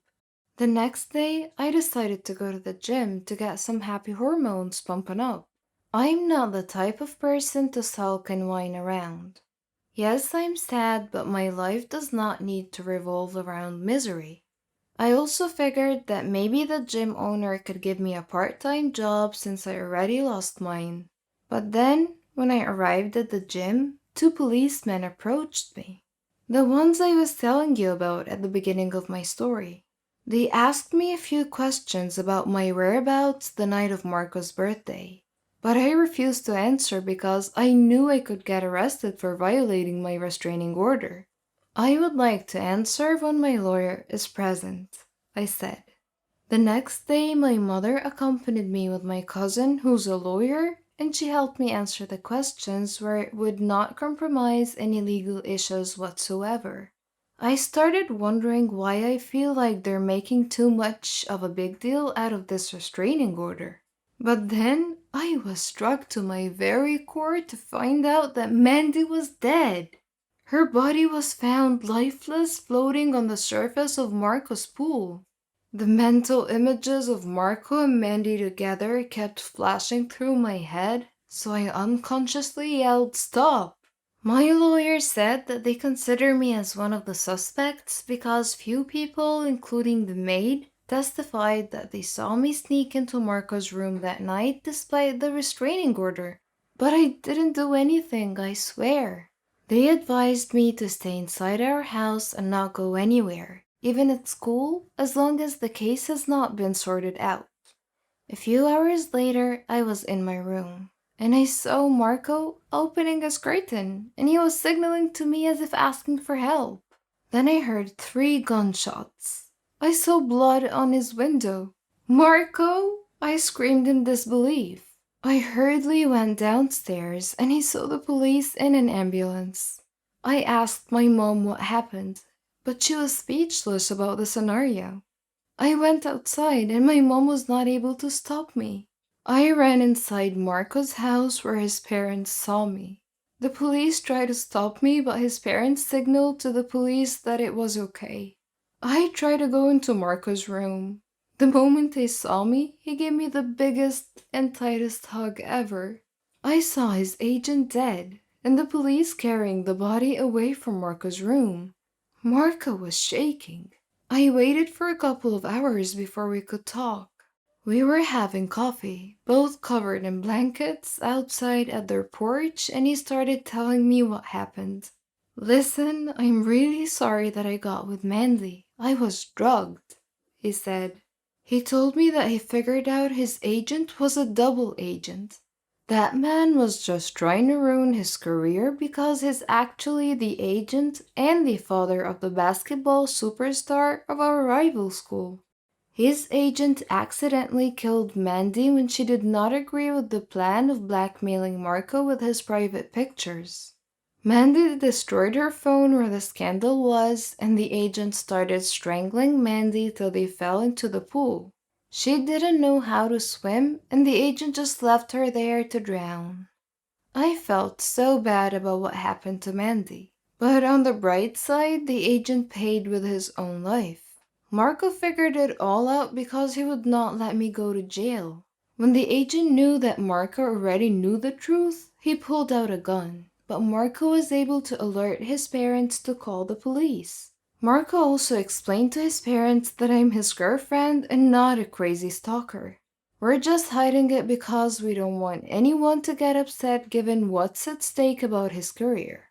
His mother apologized to me and asked if we could leave the past behind. And all I said back was, "Of course." The following night, we all had dinner together. Marco's family, my family, just like old times. And they officially accepted me as his girlfriend. Also, they've legally lifted the restraining order. Prom night came. Marco and I had the time of our lives. He introduced me to his friends and teammates as his girlfriend, and that made me so happy. We danced all night and made sure that we created great last high school memories. We ended the night passionately. Well, you know what happens during prom nights. And I do not have a single regret about giving it to Marco. The next day, we went to our favorite coffee shop, and we had a long talk. We decided to break up. He obviously had a great future in basketball waiting for him, and he does not need me to slow him down. Someday, if we're really meant to be together, I'm sure love will find its way to bring us back together. But for now, let's be realistic. I do not have enough money yet for college, so I decided to sit it out for a year while I'm working hard for my tuition fee. Marco goes to an Ivy League school where his basketball career got so much stronger. Don't worry, we're still friends. We always see each other during Thanksgiving and other family occasions. Last year, I even met his new girlfriend when he brought her home for spring break. It kind of broke my heart, but I'm good now. When Marco and I broke up, I realized how much I sacrificed for his career and his future. And it was as if mine did not equally matter. When I asked myself what I want to become and which course I should be taking, I did not know the answer. So I focused on myself until I figured out that I wanted to become a lawyer. I wanted to help someone like me someday and prove that someone is indeed innocent. It's been a couple of years since Marco and I broke up, and it's the best decision for both of us. Right now, I am building my future at the university I've chosen, away from Marco's shadow. I also became a member of Alpha Kappa, the most popular sorority at the campus, and am making the most out of college, just like I wanted to. I don't know where to begin. I don't want to live alone. I'm fed up. I need someone to talk to laugh with, to play with. I've been lonely since birth. My name is Bella, and I'm 10 years old. And this is my story. I lived with my parents in a nice, quiet neighborhood. My father was an engineer, and my mother was a housewife. Father used to travel a lot, but my mom always stayed home with me. Father was always busy. Whenever I asked him to play with me, he'd play with me for a while. Then he'd get a phone call and leave me by myself. Mother was always worried about me. She feared everything on the street, from friends to neighbors. My neighborhood didn't have any kids for me to play with.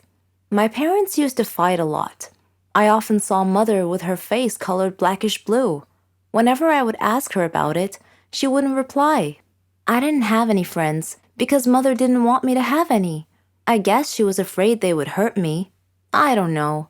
One time, my parents were sitting together, and I asked Father why I didn't have any brothers or sisters. He told me to ask Mother, but Mother would just sit there silently, without answering.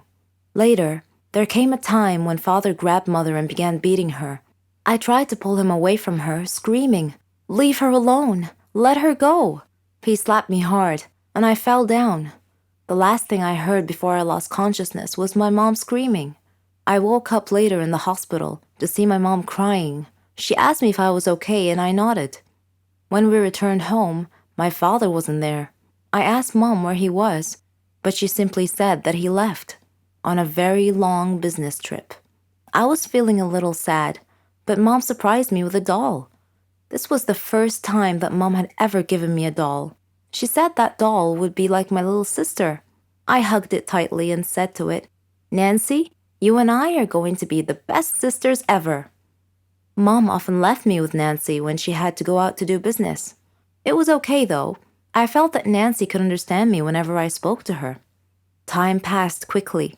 One day, Mom came home tired and went to sleep on the couch. I made a tent in my room where I collected all of my toys and played with Nancy. I was speaking to Nancy and telling her how beautiful she was and how I felt lucky to have her as a sister. Then I asked her, "Nancy, do you know why Father left us?" Miraculously, Nancy answered me, saying, "Father left you because he never really loved you to begin with." I was shocked and took 2 steps back. Then I said with a trembling voice, "Nancy, you can speak?" Nancy answered and said, "Of course. Can't all dolls?" From that moment on, Nancy and I lived in our own private little world. We didn't let anyone know about this. It was our secret. Once, when we were sitting alone, Nancy said to me, "Bella, I need to tell you something." "What is it?" I asked. Then she said the strangest thing. "You have to leave this world because you deserve a better one." That didn't make sense. Actually, it felt more like a threat. It frightened me, and I called for Mom. When she came in, I told her what Nancy had just said to me. She replied saying, "Nonsense, Bella. Nancy is just a doll. She can't talk. Maybe you're just tired. Get some sleep." So I tried to sleep, but Nancy wouldn't let me sleep. She left me alone until midnight, then she woke me up. She put her hand over my mouth and whispered, "Please listen to me. Don't scream, okay?" she said. "I know all your fears, your father's cruelty, your loneliness, your love for me, how your love and belief in me transformed me from a toy to a sentient doll. I really love you, Bella, and I want you to be happy." Her words calmed me down, and I said, "You're right, Nancy. So what do we do then?" She explained her plan to me. "In 2 days' time, we'll run away from home to a place called Toyland, where we'll meet some great friends." Whenever Mom was busy with work, I would speak and laugh with Nancy. And whenever Mom would enter the room and ask me who I was speaking to, I would laugh and point at Nancy. I could see in Mom's eyes that she was beginning to worry about me. One day, as Nancy and I were preparing our stuff to escape, we were looking at a map we had prepared.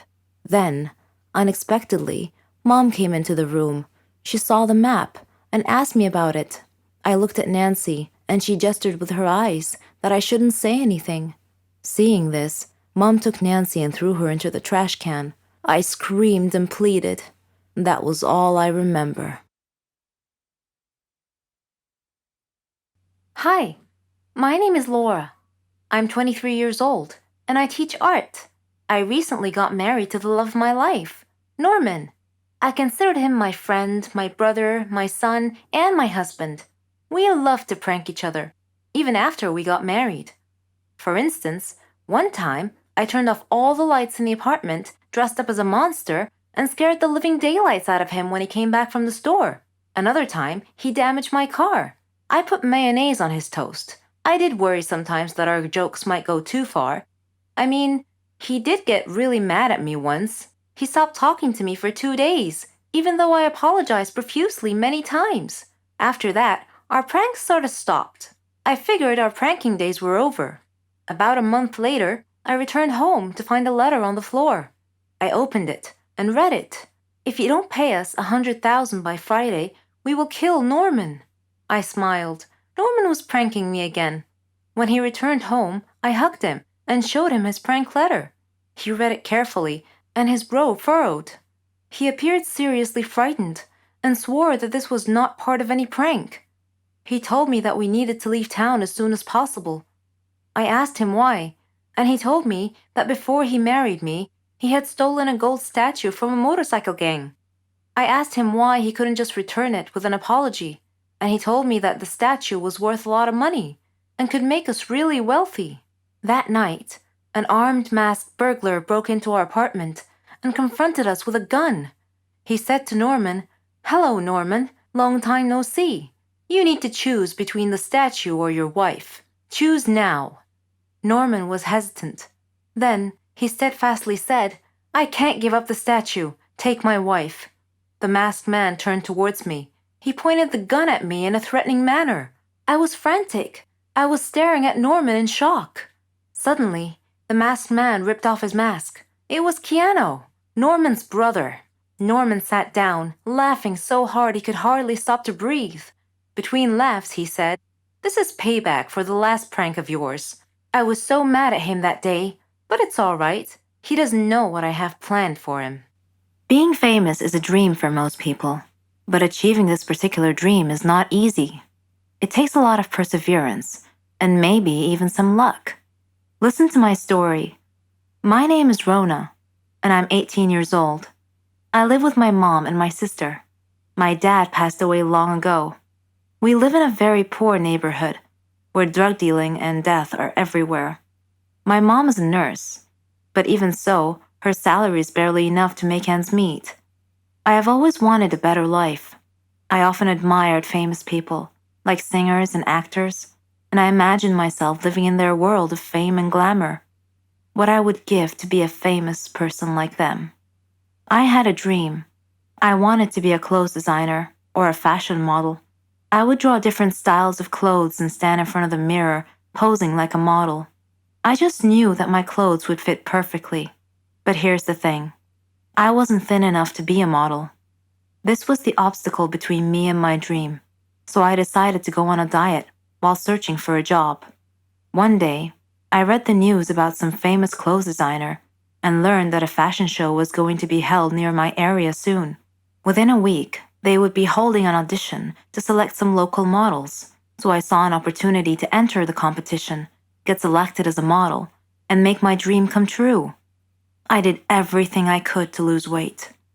When the audition day came, I tried to get in the fashion show, but the security guards wouldn't let me pass because I looked too ordinary. So I went home, dressed up like a princess, and then returned, looking more important. I was allowed in. I saw many fit girls with nice slim figures. They were so beautiful and seemed so enthusiastic about the audition and their chances of being selected. I felt like I was watching a fashion magazine photo shoot. I signed up for the audition. One by one, the girls performed in front of the judges. Some came out sad, and some came out ecstatic. After seeing this fierce competition, with many beautiful girls being turned down, I lost hope and turned around to leave. That was when I bumped into a woman. Her name was Linda. I excused myself and said, "I'm sorry, I wasn't paying attention." Linda replied, "It's okay. Are you one of the competitors?" "Yes, I wanted to, but seeing all these beautiful girls, I don't think I have a chance. Goodbye." "No, you shouldn't give up so easily," she said. Her kind manner persuaded me to turn around and try out for the audition anyway. As I walked onto the stage, I noticed that Linda was one of the judges. She winked at me as our eyes met. I did my best. Once my audition was over, I looked at Linda, and she smiled and gestured with her head that I had done well. However, one judge told me that my performance was good, but my figure was not. I needed to lose more weight. Linda told me that I was put on a list of potential models with the stipulation that I could re-audition if I lost more weight, so I buckled down and really hit the diet hard. I began starving myself. Mom felt miserable watching what I was putting myself through. I managed to lose about 40 kilos. Unfortunately, I had become so thin so quickly that my health began to suffer. I started feeling depressed and even got dizzy at times. When the next audition day came, I entered the audition room and once again met Linda. She looked at me with worry on her face and said, "What have you done to yourself?" "You told me to do my best, so I did," I said. I walked onto the stage. The judge who had told me to lose more weight saw me and was shocked. He asked me, "How were you able to lose so much weight so fast?" When I began my performance, my weakness caused some dizzy spells, which caused my modeling motions to be unsteady and awkward. Linda was clearly worried. As she watched my performance, as if she expected me to fall at any moment, the judges gave me poor marks, and I was rejected as a potential model. I was greatly disappointed because I had tried so hard. I said to the judges, "But I followed your instructions and lost more weight." The one judge said, "Yes, you lost more weight, but then you let your performance suffer as a result." Then I passed out and woke up later in a hospital bed. Mom and my sister and Linda were waiting at my bedside. I asked them what had happened. "You're too weak. You fainted on stage," Linda explained. Suddenly her phone rang, and after she answered and listened for a moment, I heard her say, "What? Oh no." After she hung up, I asked her what had happened. She told me that the plane carrying the judges and the competitors had crashed. There were no survivors. They would have to start the whole competition and selection process all over again. Though I was saddened by the tremendous loss of life in the plane crash, I chose to interpret this as a sign from above that I had another chance to achieve my dream, that I should not give up. With Linda's guidance and advice during my rehabilitation program, I was able to achieve an optimum weight with good health. Fate and my perseverance had given me a second chance, and I would not waste it. I am now ready and determined to try again. He was a dream, the future, or so I thought. But my love was cursed right from the start. Sounds a bit confusing, right? Let me explain. But first, I should probably introduce myself. I'm Carolyn. I was a dreamer. I dreamed of a good, warm, stable, successful life. I wanted a good job. And I wanted to travel around the world a bit with Helen. She was my best friend. We virtually shared the same dreams, and hobbies, and interests, and lifestyles. We've been friends since we were kids. People often thought that we were sisters. I did too, in fact. She even got jealous if anyone tried to get close to me. Every day, Helen and I worked a little more towards our dreams. Once, when Helen and I were traveling with some of our friends, we had a problem with the hostess on the plane. A gentleman intervened and cleverly solved our problems. His name was Danny. I liked him. A lot.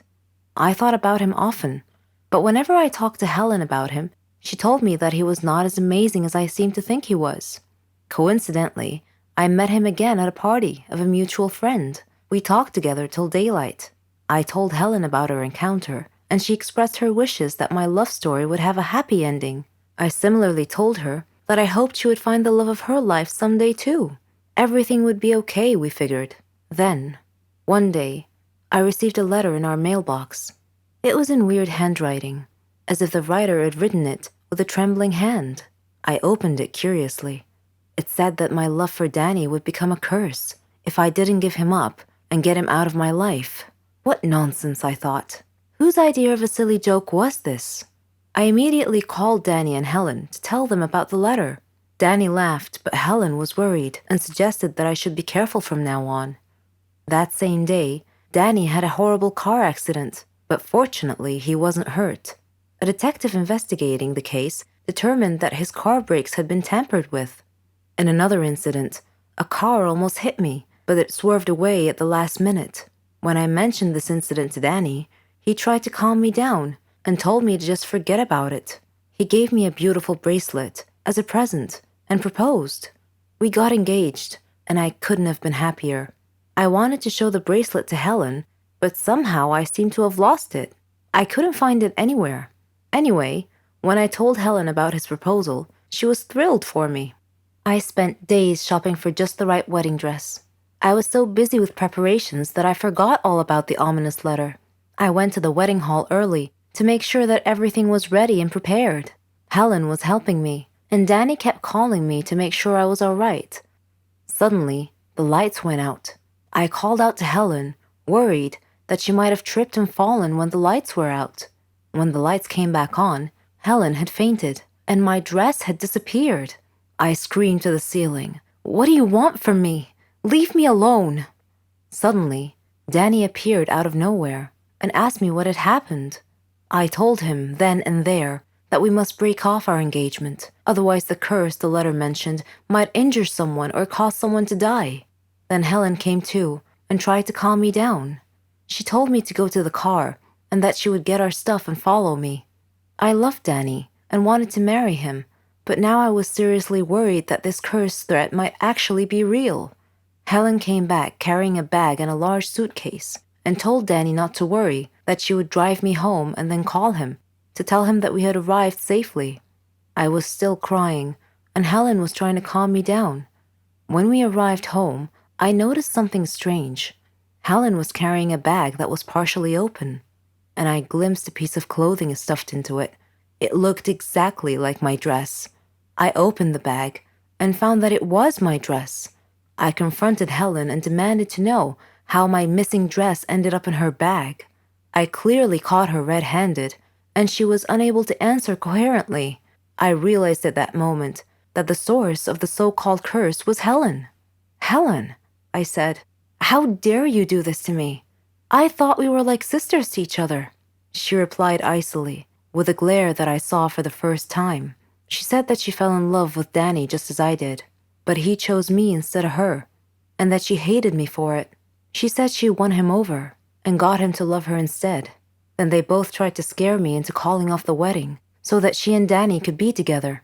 There are no words to describe how I felt at the time.